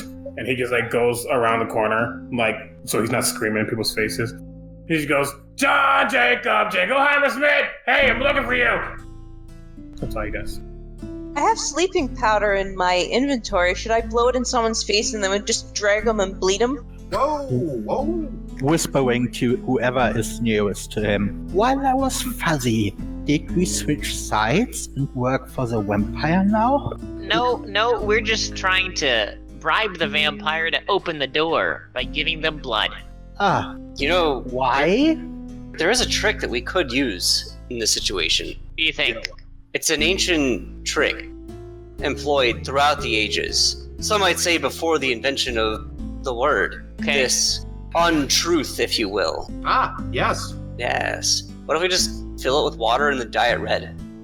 And then just throw some metal shavings into it to give it a bit of a metal smell. Blacksmith we should probably just stop by there really quick on the way somewhere and then just bring it to the castle and tell them we got a bucket of blood. Brilliant. Complicated. It's a How good about idea. we buy a cow? Maybe my head is still spinning, but even if we don't work for the vampire, isn't our job to get this person who is pissy about his name and not fight vampires? I mean, we can do both, but maybe someone should pay us then. That's true. Oftentimes in an adventure, the best reward is found off the beaten path. Yes. Yeah. He says, half convincing himself. I mean, there seems to be a lot of people around. We could just kind of Has anybody seen the one that the kids are calling the Birdman? At this point, a couple of people go, we don't talk to the Birdman anymore. He shot Mr. Goggins. Okay, well, have you seen him? No, he sleeps in a field now. We don't talk to him. Can you point me in the direction of that field? I don't know where it is. I just know he sleeps in a field because he was bitching yesterday about how he slept in a field. Does he have a normal route for his bitching? Usually he goes to see the blacksmith in the afternoon to yell at him. Gotta go to the blacksmith. You know where we're going this afternoon. Yeah, that lines up. Yep, town hall. So, as your next time slot comes up, it's getting into the afternoon. You can go to the castle, the blacksmith, the town hall, or the inn. I say we go to the blacksmith. I agree. Blacksmith is. Okay, so as you walk up towards the blacksmith and the stables, you hear a very angry voice go, "For the 100th time, my name is not Bill. I want you, by tomorrow, to have fixed this shit. I am sick of coming back here. I am sick of you people. I am sick of every one of your chirpy, smiling faces. I want to be away from here, and I want arrows that don't suck. If you Okay, cannot guys. give me this, I am going to kill him tonight, whether it kills me or not. I just want to kill all of you people." And at this point, you hear a, "Well, Bill, it's a little bit unfortunate." "My name is not Bill!" Well, man, who is not called Bill. The whole problem is, I'm just a humble blacksmith. I mean, I only make shovels and, pickaxes. I don't make arrows. I don't know how to do it. That is not the point. How hard is it to make a pointy bit of metal? It's not hard. Did I hear somebody say they need a Fletcher? So at this point, you sort of look around the corner and you see a man in a sort of long black coat covered in mud arguing with the blacksmith. Could be the vampire. Hey, Wilfred? Huh? The man in the coat turns around and goes, Who are you? Hi, I'm Milo. I'm with this group here. We met Christoph Radican just out of town, and What is that to do with me? well, they didn't hear from me for a while, so we Yes, because these came to check in on you. sons of bitches that keep getting in my way of trying to kill the vampire. Alright, well, let's see if we can make your stay in this town less of an eternal torment, am I right? Just help me kill the vampire and I'll be gone. Away from these pigs. Yeah, that sounds kind of like what the job we took, right, everyone? Literally why we're here. Like, nodding, like, yes. Okay. Yeah. Alright. Okay then. And he just looks really confused at each of you, just like, what the fuck? Yeah. And at this point, the blacksmith goes, here, are they friends of yours, Bill? My name is not Bill. Question. What's your name? Who are you asking? Man with the black coat? My name is Wilfred. All right, wait. Don't Wilfred.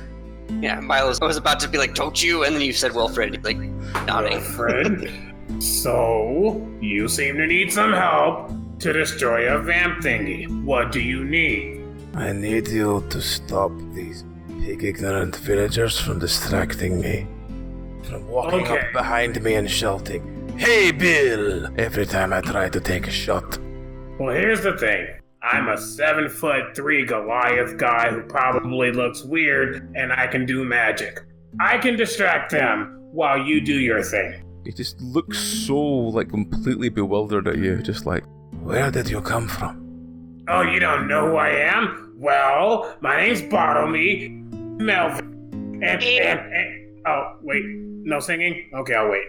We could do it if you wanted to. And I'm Milo. I'm going. No? Oh, okay. Then Milo, like, steps away, like, alright. I'm Dirk. Please, don't sing at me. I've already punched enough people for singing. You don't have to worry about punching me. That actually adds another question. Does this town, like, frequently break out in a musical song and dance?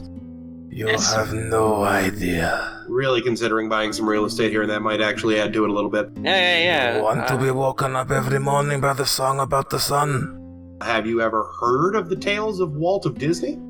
Oh, boy. God. Charming. He has nothing on, Bartleby and Melville. Just like, Yeah, you're right. You up and coming. It's true.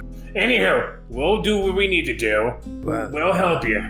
And if need be, he pulls out the staff that he's had the entire time, and he slams it down. And there's a cold feel that comes around for just a second. He's like, and we can help out, just so you know. sure, you distract them. I'll return to my tree. and he just sort of taps you on the shoulder on the way past as if he's not going to argue. He's just like, sure, and just walking away. And the blacksmith is just looking at you all just like, what the fuck have I just seen? How tall is Wilfred?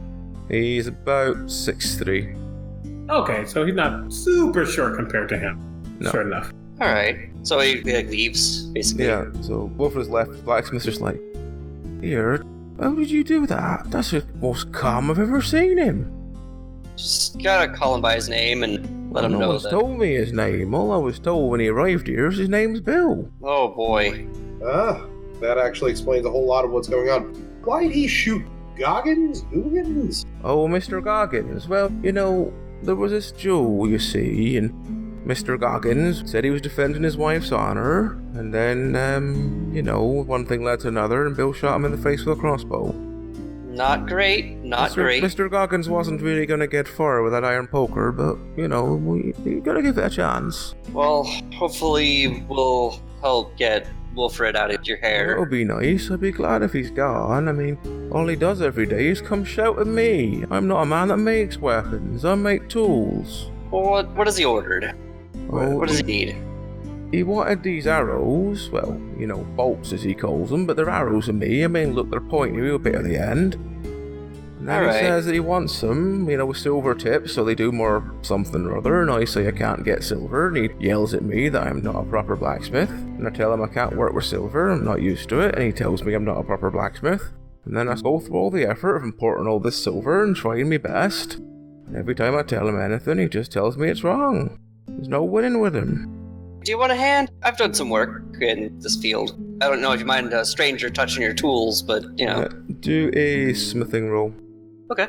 Barty just walks over. He's like, hey, I can't really do stuff with my hands, but I do got spared fingers, and I can, probably, enchant these arrows to do more damage to, necrotic, like evil undead stuff. I'm sure I can do that.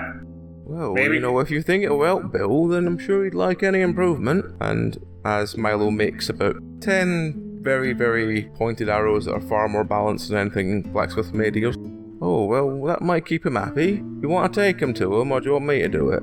Then again, if I do it and take it to him, he might get angry when I go, alright, Bill, I've got you some arrows. That's fine. We'll handle it. Has he paid you for these? Oh, I've stopped asking for payment. He just gets angry and then yells at me later that I'm overcharging him, but the problem is he's let it mount up for weeks. It used to only be a couple of gold, now it's about 40-50 gold he owes me. And every time I tell him, Bill, you owe me more gold, he says you're just charging me more. You ever punch him in the face? Oh, you can't punch Bill in the face. Last man that did that got shot. Yeah, I wouldn't try that. We'll talk to the guild about him. I'm sure they might be able to cover some of the damages he's caused around here. Well, it'd be very appreciated, sir. Should we go find Wilfred? One last question. How much extra silver are you packing in there? Well, it's not that much here. I mean, I'd only bought a couple of ingots. Milo? Yes? And I hold up, like, my big axe, and I'm like, is there any way you could, I don't know, just the tip? And I just, like, gesture to the tip of the axe. Just the tip! Never been good at doing just the tip, but I'll see what I can do. There you go. Yep, you, like, very much managed to put a nice silver edge on the axe, so it will do a lot more damage. He hands it to you and says, yeah, see, I told you, I never really could stop with just the tip. Hands you the fully silver-bladed axe. Dirk is giggling, like, just There's, like, a whole lot more puns, and it's real great. We have a good time. I, like, all I'm rolling that. Run over and pay the blacksmith for the silver, and then I, like, throw you 10 gold, and I just, like, run off. I get to name my axe. I'm gonna call it Crusher. No. Smasher. No. The Dirk. Yeah. I don't even tell you that a dirk is a weapon, because that's great. Exactly. Like, opens his mouth to correct you, and just closes it, and smiles, and says, yeah, that's a good name. As we move on to our next location, just whenever we have a moment, Mel wants to talk to Milo and just ask, like, how you know so much about, like, so many things. You seem just, like, super smart. Like, I thought I was smart. You're, like, crazy smart. You know all the stuff about vampires and weapons. How do you do it? Oh, I just, hear a lot of stories when I travel. Customers like to talk, Okay, that makes sense. So going into early evening, your options are the castle, staying at the blacksmith, the inn, the town square, and the graveyard. Well, we haven't been to the graveyard. I thought that's where we were going to go, deliver the promised arrowheads to Wilfred.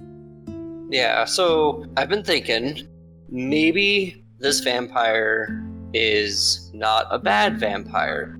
So, hear me out. Vampire hunters tend to be vengeful. I mean, vampires are awful. But sometimes not all vampires are awful all the time. Not all vampires, yeah. I mean, most of them. Oh boy.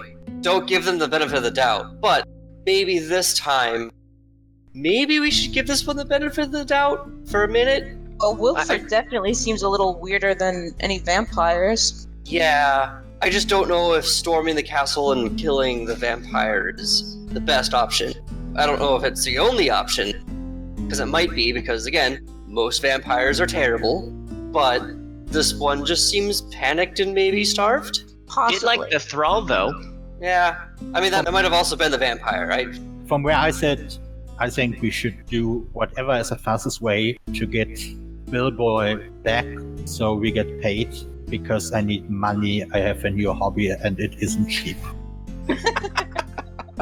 So, are you gonna go back? Of course. Wow. What else? I thought I should be a nobleman. I thought I should be a fighter. I thought I should find honor and I should find applause. But now I know the only thing I want to find is a big, large Amazonian woman. Dream tall, my friend. Indeed I do. Alright. So are we going to Birdface or are we going, what are we doing? Yeah, let's get the Birdman. Yeah, let's try to get this job done. Let's talk to him and maybe he'll tell us something useful. Yeah. I just wanted to get that out there so that if anybody else agreed or had any other ideas, because he's probably just want to go and kill this thing, so... I mean, not probably. This person? Definitely what he said. Yeah. Are vampires people? I don't know. I do not know. So I keep saying thing. I feel bad. I'm going to try to stop saying that because, I hate to think that everybody of a type is... Remember when I was saying, hey, this guy was going to go kill this vampire who maybe went on a diet, and people was like, what? Don't be all self-righteous right now. You're kind of doing that. Well, vampires are the living impaired. So the question is, are we going to do our job, which is to go to this Birdman, and whatever he does is not our business, or are we going to go to this vampire who we know nothing about, who actually might be a dick cheese, and actually might be a bad person? What are we doing? I have an experimental plan here. Oh, God. Okay. Let's hear it. What if half of us went to the graveyard? Nope. Nope, not an option. Can't split the Don't party. like it. It's in the contract. Yeah, you're right. You're right. What if half of us... Mel, what did we just say? Hold up, hear me out. What if half of us went to the graveyard, guy says, and half of us went to the graveyard if the bird guy wants to kill the vampire? You know, buddy, you're awesome, and I really care about you. But you just confused the ever-loving fuck out of me. So half of us going to the graveyard to do what? And half of us going to the graveyard to do what? Can't separate. Well, we're going to the graveyard. Half of us think the vampire is bad, but half of us think the vampire is good. And Or at she least a goes, neutral party. Okay. Close enough. You're right. Sorry. Go ahead. Well, we can't do anything in the castle, so I'll leave that out. Well, there was that really long-winded guy in the center of town, and he said something about a Jacob, and that Jacob having access to blood. But that's if we want to, support the vampires right now. All I'm saying is, I got this sweet axe and a can-do attitude. And if we're wrong about the vampire, then I can ask him a question. You did it. I can die happy now. I'm okay with that. Okay. Yeah. Okay.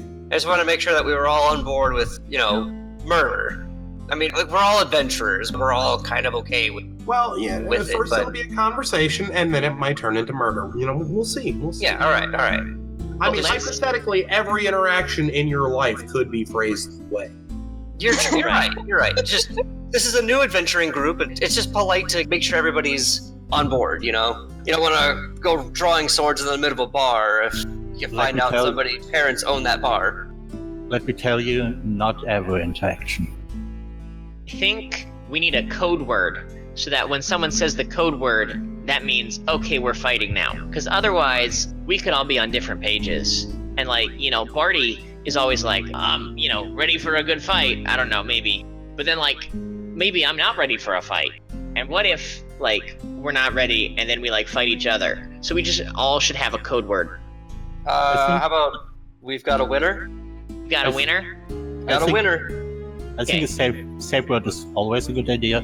How about fight? Or I now. kinda Also I good. think we've got a winner. I think we got a winner. So, we're going to the castle, or we're going to the graveyard?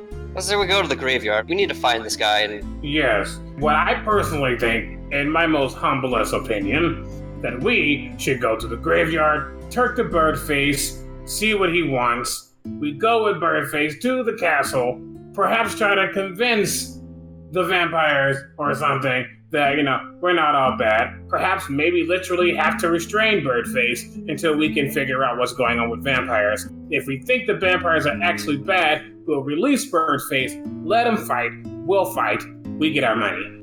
Did that make sense? Yeah. Sounds like someone's gonna die at some point. I'm with it. And it won't be me. Yeah, you're right. Okay, so graveyard final answer? Yes. yes. Yeah. And then on the way, I'm like, all right, so we've been calling him Birdface for a while. We need to try not to do that when we're. Let everybody say it with me. Wilfred. Face. Wilfred. Birdface. Say it with a serious. I'm only saying this because I almost called him Birdface while we were talking to him. That would have been very annoying. Can we all get it down to the point that we all just say it at the same time, like we're a cult, just like Wilfred? Let's do it. 1, 1, 2, 2, 3. 3. Wilfred. Wilfred. We gotta work on the harmonies. Wilfred. Wilfred. Wilfred. Wilfred. No, I take that back. I don't want to terrify this guy. I'll shoot you in the face. Doesn't like musical numbers. We shouldn't do harmonies. Yeah, you're right. Wilfred. Wilfred. Wilfred. See, we got it. We're good. Let's go. Alright. Let's go to get Wilfred. Okay, you journey down from the stables area and you walk through town and past the inn to the graveyard area. This is getting into early evening. As you arrive in the graveyard, you notice that every one of the graves, soil effectively of the graves, seems to be covered in a thick layer of like green plants growing along. And between each grave seems to be like trellis and vined plants and stuff like that, all seem to be like very tightly planted around this graveyard. There's no actual space. Like the usual things you get in a graveyard, like memorials and stuff like that, it seems to always just be covered in this growing crops, effectively. As you walk into the graveyard, you hear a "Hey, Bill!" and you hear, "My name is not Bill!" And you also hear a "Ah!" And you look over and you notice that the door had opened of the castle. Something had leaned out and the arrow had missed it by maybe a millimeter. And it just shut the door straight away. And you just see Bill just looking at the tree going, "How many times? Do not talk to me anymore. I am sick of you people. Well, I've just come to bring you your cloves." What the fuck is this? What the fuck is this? Well, don't give everyone one bag of cloves. It's yours. We recognise it as the bags they were giving out in the town square earlier. He goes, "It's your cloves. I don't want your stinking cloves. What the fuck you giving me cloves for? You're against vampires. I'm hunting the vampire. What the fuck do you think I'm doing?" What do you want to do? Let's go. He says, somewhat defeated, but walking towards the scene. Yeah, okay. This fucking guy. Okay. Hey, Wilfred. Yes. What do you want? At this point, the man in the sort of dark cloak goes, Who the fuck's Wilfred? That's my name. Fuck off. Head on back. We got this. The gravekeeper looks and goes, all right, Bill, keep your hair on. I'm going to kill these people. Hey, Wilfred. You ordered some bolts? These are much better than that slop that blacksmith was selling me. Where did you get these from? I make them. No big deal, you know. You new in town. You stay in this godforsaken village. I mean, I don't imagine I'll take long to kill the vampire with these, but should I need more? Yeah, come find me. We're staying at the inn right now, and I don't know, maybe we'll... that fat tramp. What did you say? No, I don't think he was talking about your lady, Barca. The fat one in the inn with the big face. She's a scumbag. Kicked me out just because I couldn't pay her with gold. Do you know how much gold she wanted for me to stay there a week? God. I don't know how much. 25 gold a week. Oh. Ow. Exactly. That was my reaction. The town councilor meant to pay her for me, but no. Ernst said I spoke to him. There's no deal. And I'm like, have you spoke to Jacob? And she's like, no. I spoke to Ernst. Ernst is the elder. These people. One hand says one thing. One hand says the other. All of them scum. Alright, well, what do you say we try to get this job done so we can all move on with our lives? Let's do it. I think this town has left enough of a scar on you. Yes, I just want to be home to my wife. I never thought in all my years I'd want to be back home to that woman. Is there anything that actually makes you happy? The thrill of the hunt used to. I've been here so long that even that is worn thin. So, have you and the vampire just been peeking at each other from over the castle walls? Not even. Every time I get close, one of those fucking villagers comes up and starts talking at me. Hey Bill, I want you to talk to my child. Hey Bill, I've got a shiny pebble for you to bless. Hey Bill, and I'm like, how many times can I just tolerate it before I just lost my fucking mind? They call you Birdman. Oh, don't start me, that fucking bitch in the schoolyard, teaching the children to sing songs with me just because I shot her husband. Oh. I mean, you did kill a guy. He challenged me. It was self-defense. He came at me with iron poker. What was I going to do? I had my crossbow. He was running at me. He was screaming. Shoot him in the gut? I'm dead. Fuck you. Shoot him in the shoulder? No. If I shot him in shoulder, he'd just cry at me that I didn't kill him and then claim that I couldn't hit his face. I needed to prove to these people that I can actually hit a target when they don't talk at me while I try and take my shot. You know, it sounds like you're projecting a lot of what you got going on at home onto the people of East Village, but you know what? I wish I was home. God, I miss my home. I miss my bed. Just like in theory, we could declare someone victorious, bring back what's left, and probably make the world a better place, and pretty sure me, a richer man who can get back here right now.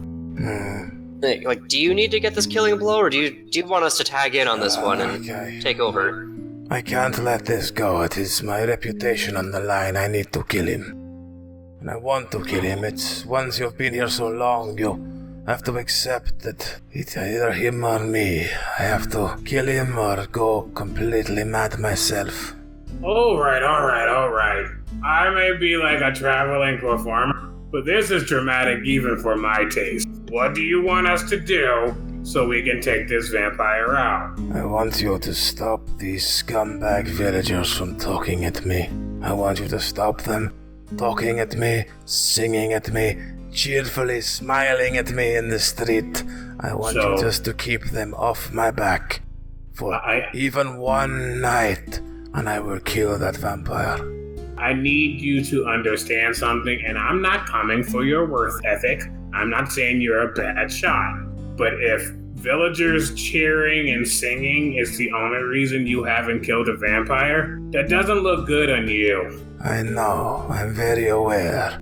I'm used to silence when I work, though. I'm used to taking my time, being exactly where I need to be, aiming my shot, and just as I'm about to squeeze down on the trigger, all I hear is, "Hey, Bill!" And I'm like, I wish my nerves were not shot, but I haven't slept properly in about 3 weeks. Have you considered a thing called earplugs? That won't help in a field. If I wear earplugs, I get sat on by cow. What? I don't want to know. Never mind. That happens. If you sleep in field, an animal come near you and you don't hear it, it sit on you. Have you ever had a cow sit on you? My God, it'll break your ribs. I'm starting to feel bad for him. Maybe we should kill the vampire. I just want to be done with it so he can stop monologuing. Okay, Sounds like performer terms, that means talking about your woes and things. And, you can figure things out. But instead, you're crying wolf. Okay, let's go. All I need you to do is keep these villagers off me for one night and I will kill him. Promise you that. Alright, how about we give you this night? We'll do our best. We'll keep the villagers away from you. If you kill the vampire, great. If not, how about we chalk this one up as a wash? They are all going to the inn. Go there. Keep them talking. Don't let them out. If you keep them in there, I will kill this vampire. He's been trying to get out for the last week. He has to leave. I will kill him, and then we can all leave happy, yeah? Hey, so we talked to someone at the castle, asked for a bucket of blood. We didn't bring it to him, but he said, hey, I need this here by tomorrow. Is there some kind of ritual or something that it's waiting for? I don't know. I've just been told to kill the scrawny one in the castle, and that's what get me paid. I actually look up at the moon. Is the moon particularly full? Or It's a sort of half moon. Okay, Maybe 3/4 so it's moon. Okay. Well, I was gonna suggest, just making a perimeter, but if you'd rather we go to the inn and just keep everyone busy there, I suspect I know a traveling entertainment duo that could do the trick. Oh, that's me. Yeah, that's us, Barty. Got it. You ever do that? Also, did we give him the arrows? Yeah. Oh, Barty goes over and outstretches his hand and attempts to enchant the arrows. What are you doing? Some of you are good with your arrows and your stuff. I'm good with my fingers. Let me do my job. He just raises one eyebrow and just looks at you, just completely perplexed as to what you are. Hey, I know I look like I should be knocking people out with my fist, but I'm one of the softer folks, and I'm just gonna do a little thing to perhaps help you with your vampire slaying. Sure. Whatever you say. He just then he bolts onto his crossbow and just turns back, sort of eyeing you quite suspiciously in a sort of weird kind of like, I don't know what you are. kind of way as he turns back around to stare at the castle door. So, the choice for you now is the inn, the castle, or stay at the graveyard. Castle. Castle. We're going to the castle now? You can go to the I castle thought if you- you want. I Yeah, thought we what- were so- entertaining. Yeah. I want to know why you guys want to go to the castle. Well, I thought, we were going to go to the inn, distract all the villagers so that he can get his shot. Oh, but would they be at the inn or would they be in the town, the hall, or whatever? He said that they were at the inn. Okay, then we'll You go can to the see inn. through from where the graveyard is that a lot of the villagers are also making their way towards the inn. Got Okay. it. Okay, never mind. Yeah, I was saying, yeah. Inn. In. In. Okay. In. And final answer? Let's do it. Okay. You walk around and into the inn itself.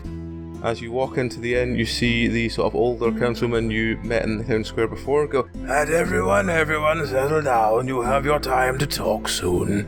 But we need to discuss, should we, as a community, oust Bill? Now, I know what you're going to say. You've heard from Jacob before, and Jacob made all these things that said that Jacob does blah blah. But we have not invited Jacob to this meeting. Mainly because Ernst, and he gestures to the sort of very large, fat man with a massive moustache, has told me that Jacob likes to play, what is it you worded it, Ernst? Devil something. Yeah, yes, well, Jacob's not here, so all you don't have to worry about someone trying to be, what did you use again, Ernst? Over-reasonable. Yes, you don't have to worry about anyone being over-reasonable tonight. Everyone can just be as blunt as they like. We're not going to argue back. We just want to hear everyone's opinion. So, would anyone like to start? And at this point, the fat man stands up and goes, He punched my wife. But yes, Ernst, we've heard this story many times. He punched her in the nose. Yes, Ernst, we've heard this story. He broke her nose. Yeah, tell us the story. Ernst, we've heard the story countless times about how your wife got punched in the face. We don't need to hear it again. I've heard I it want at to hear least the 15 story. times. He elbows Mel. Yeah. Like I have a very important point to add to this That is the conversation. child. It's the child that's going to sing us a song. Yeah. Hello, yes, I'm actually 32 years old, but thanks. Oh, they age very quickly, Ernst. I wouldn't have thought he was a day past 10. Thanks. Anyways, I have something to say, but I have to say it in the form of a poem, if that's okay. I wrote a poem about this. Yeah. Everybody quieten down. We've got some, what's the word Jacob uses when we read poetry? And Ernst just goes, shit. No, Ernst, the word he uses, not the word you use. You're not as familiar with poetry as Jacob is. Anyway, everybody settle down. We're going to have some poetry. All right, fantastic. I'm so very thankful for this opportunity.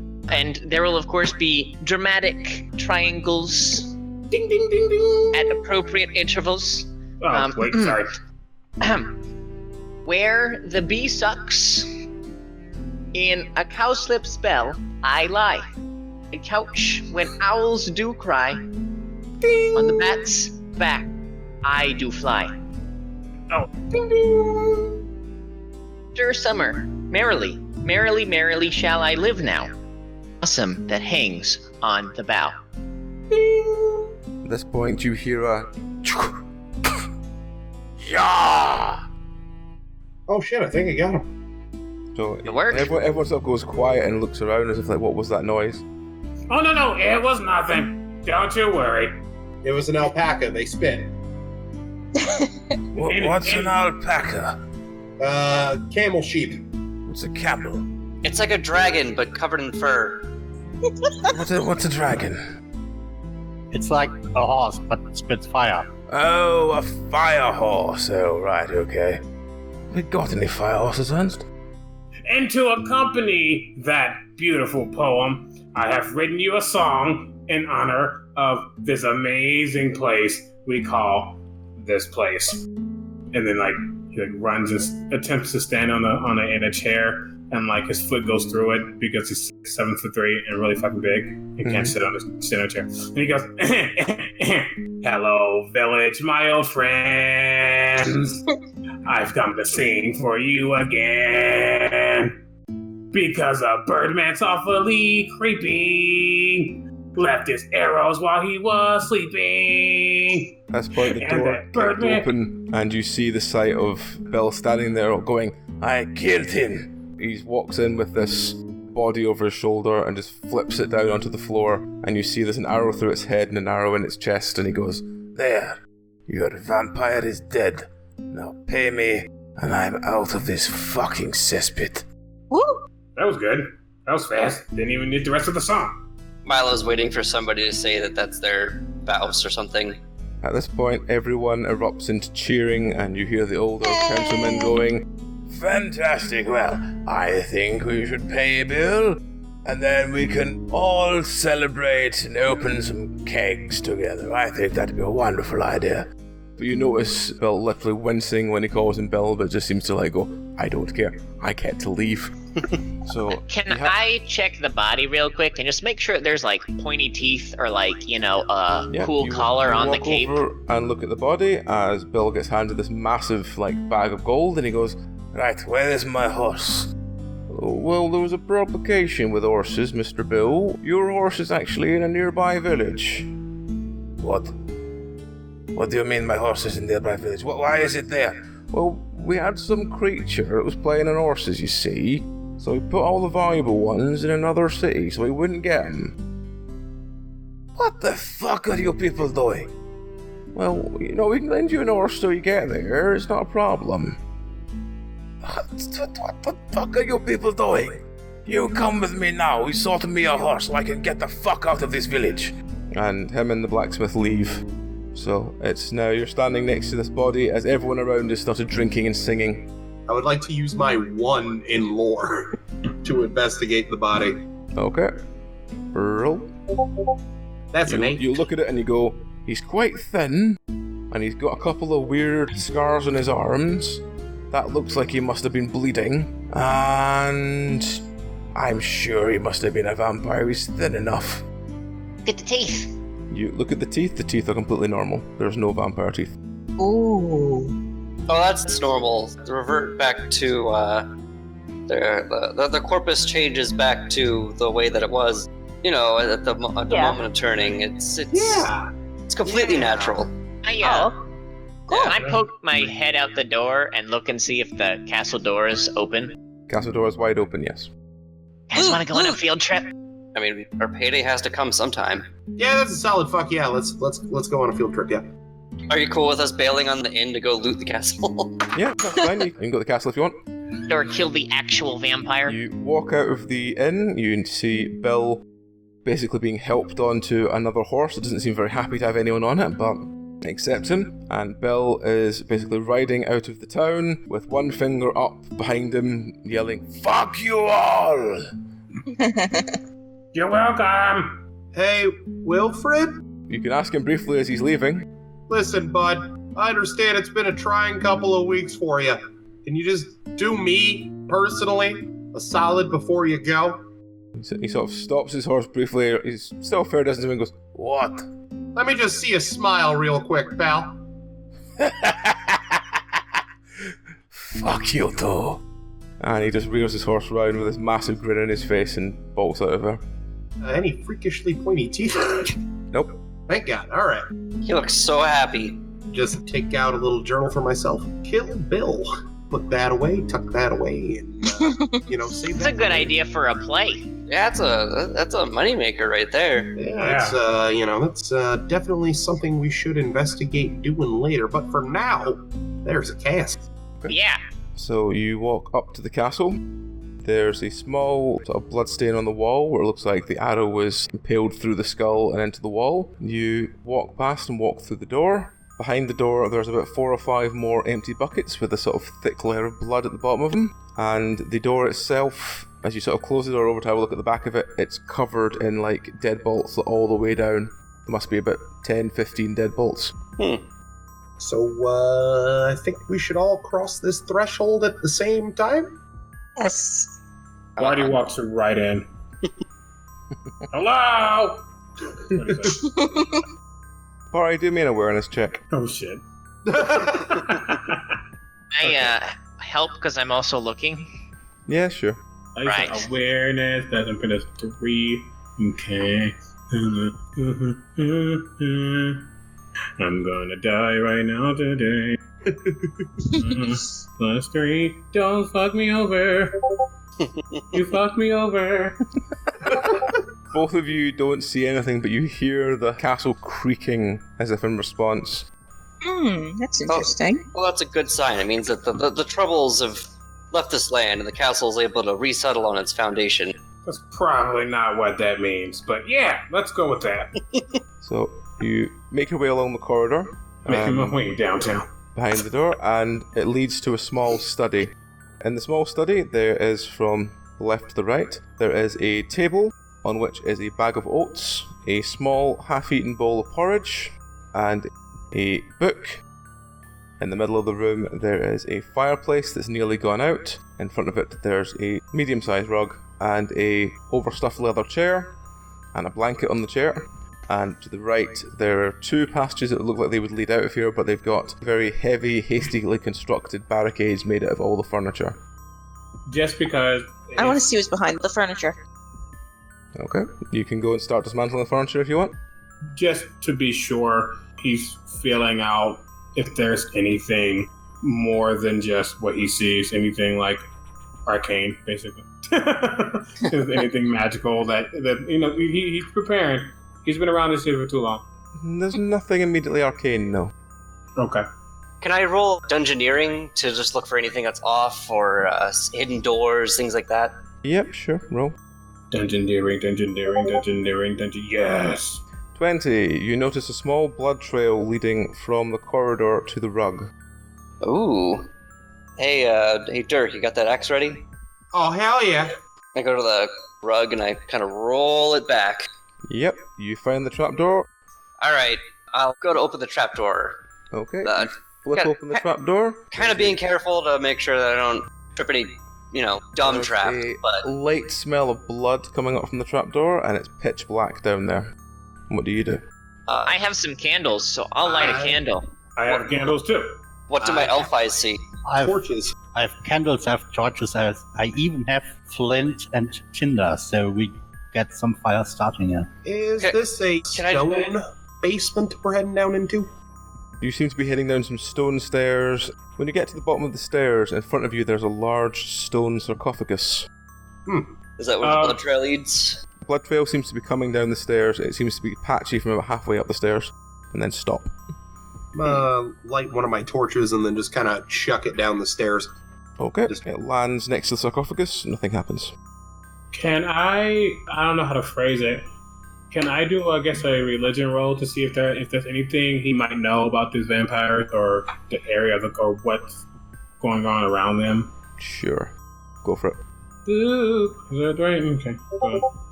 Fuck me! You are sure vampires are scared of the dark. There couldn't be a vampire down here. Well, let's check just to be safe, though. There's nothing down there, guys.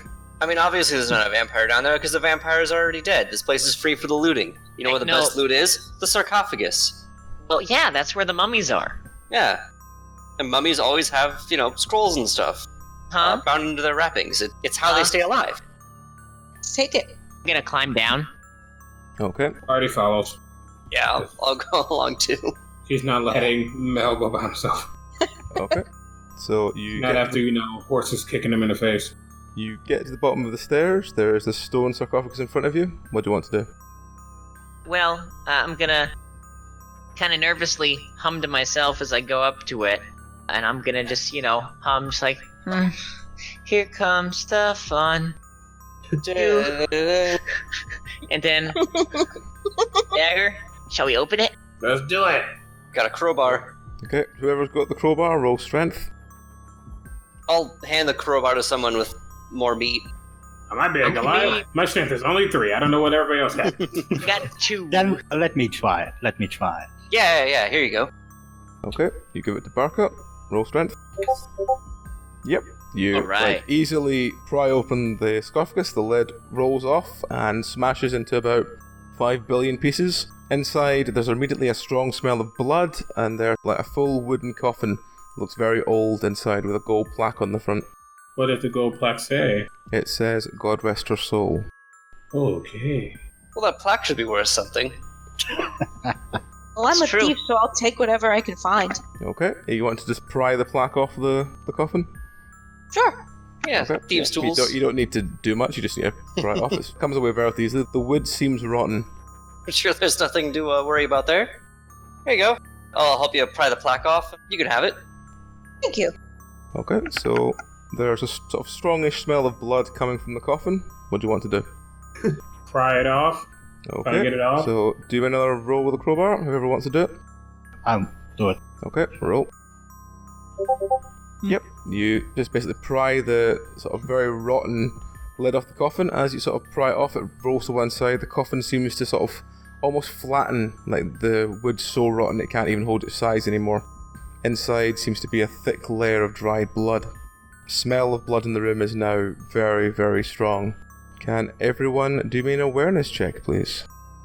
Oh, I'm gonna regret making that my dumb stat. Oh, lordy.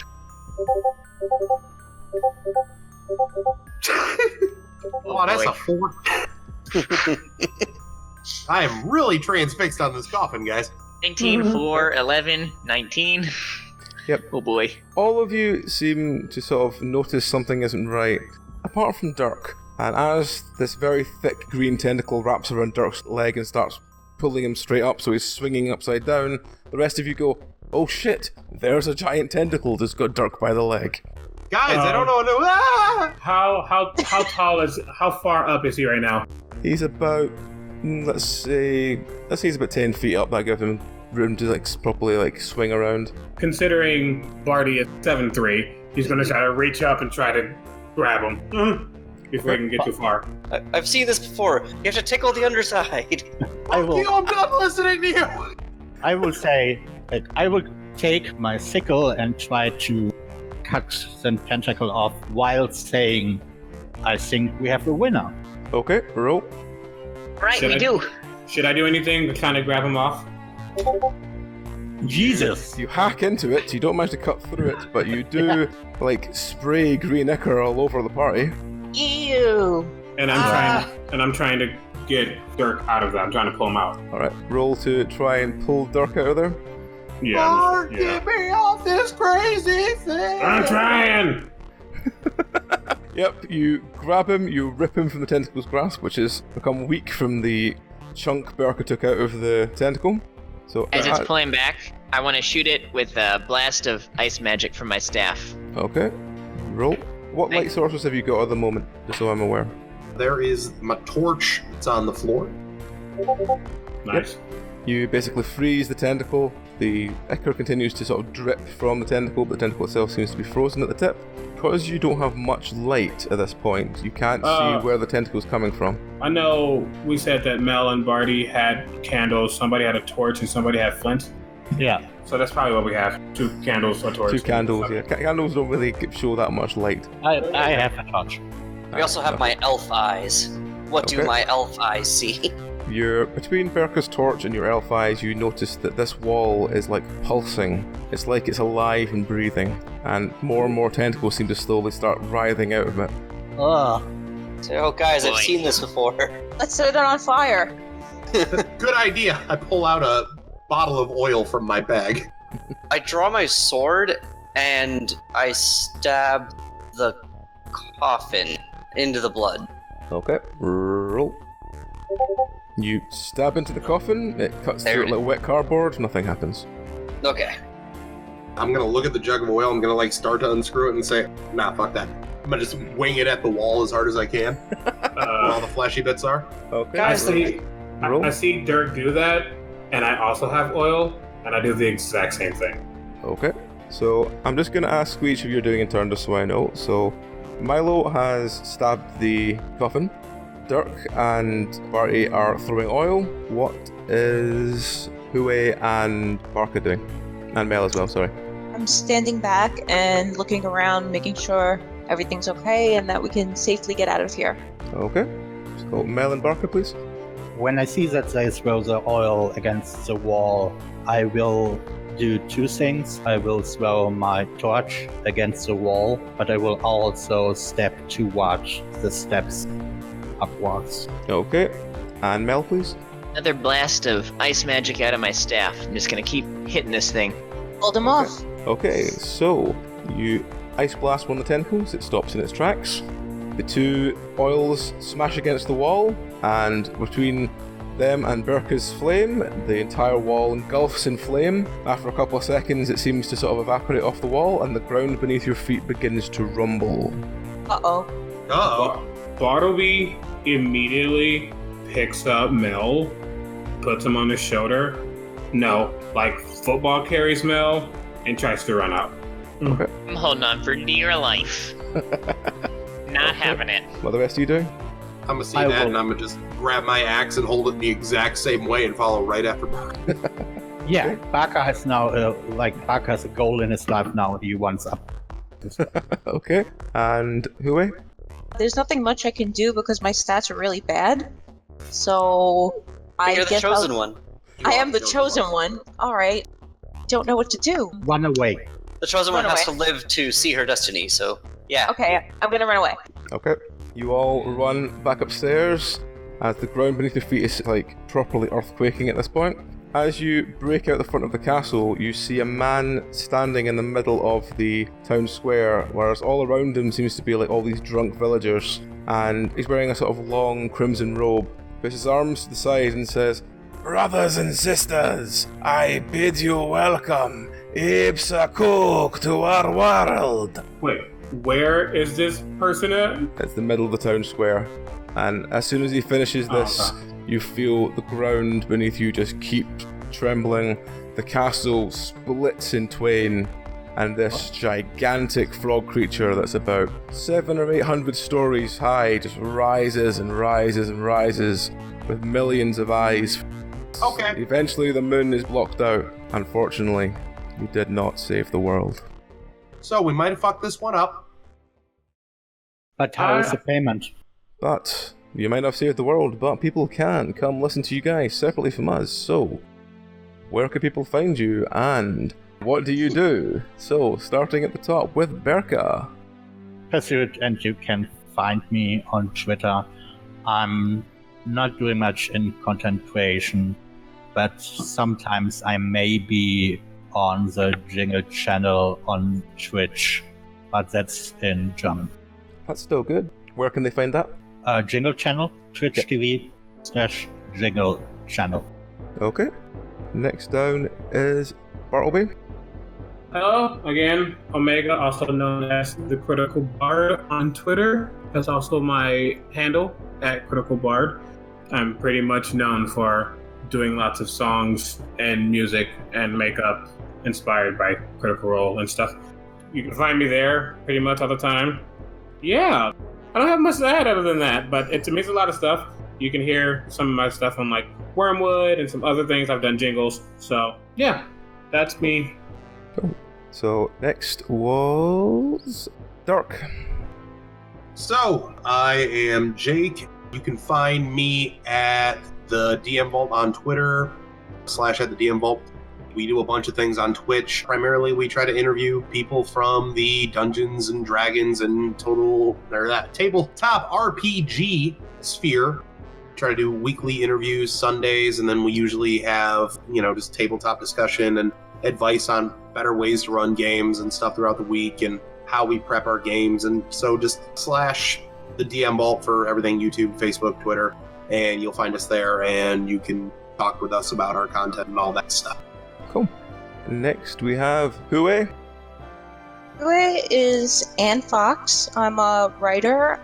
I have currently 2 books out, available on Amazon and Barnes & Noble. One is called The Cat That Caught the Canary. It's a really weird story. And the other one is a survival horror themed.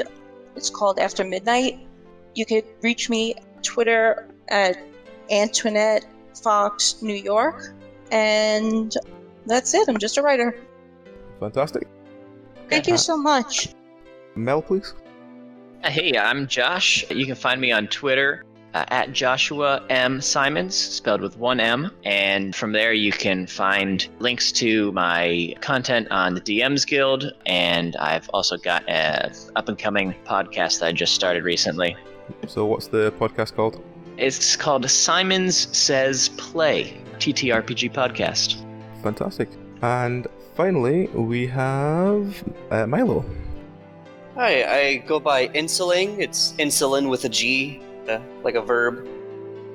You can find me on Twitter, but not super active. Or you can message me by messaging the podcast cast, just no spaces.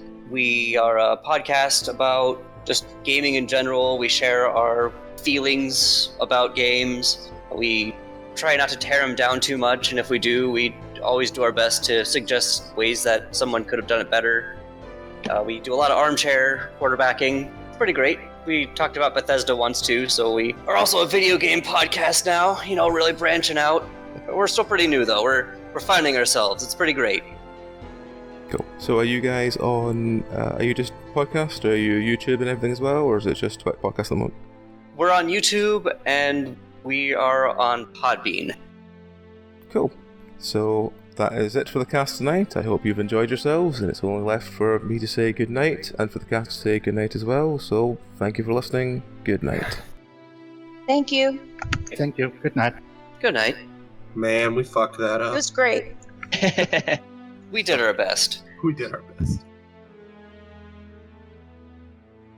Thank you for listening to this episode of our 2019 Open the Dungeon Halloween series.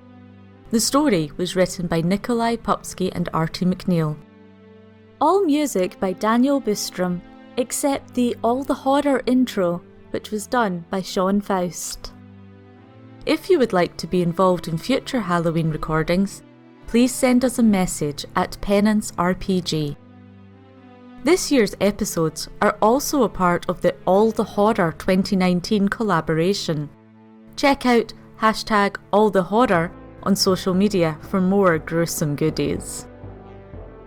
If you would like to support Penance RPG in future projects, or just think you'd love to have our Halloween logo on a shirt from our recently opened Teespring, links can be found in the description. Until next time, good night out there, whatever you are.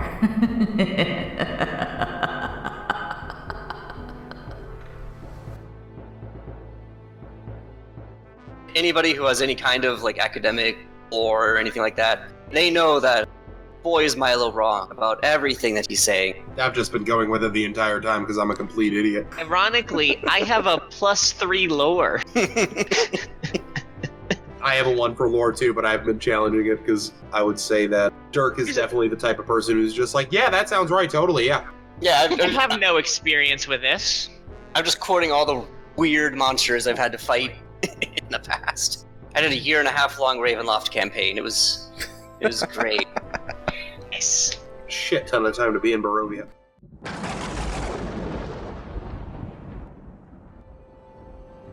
Being high was fun. You did it very well. Thank you. Sorry about that. My writer likes to randomly just say "fuck you" and just go out, so I had to restart everything. We all just thought your laptop had died. Nope, it's still going. It was in the router this time. Still got 42 minutes on this thing. You wanna plug that in, dude?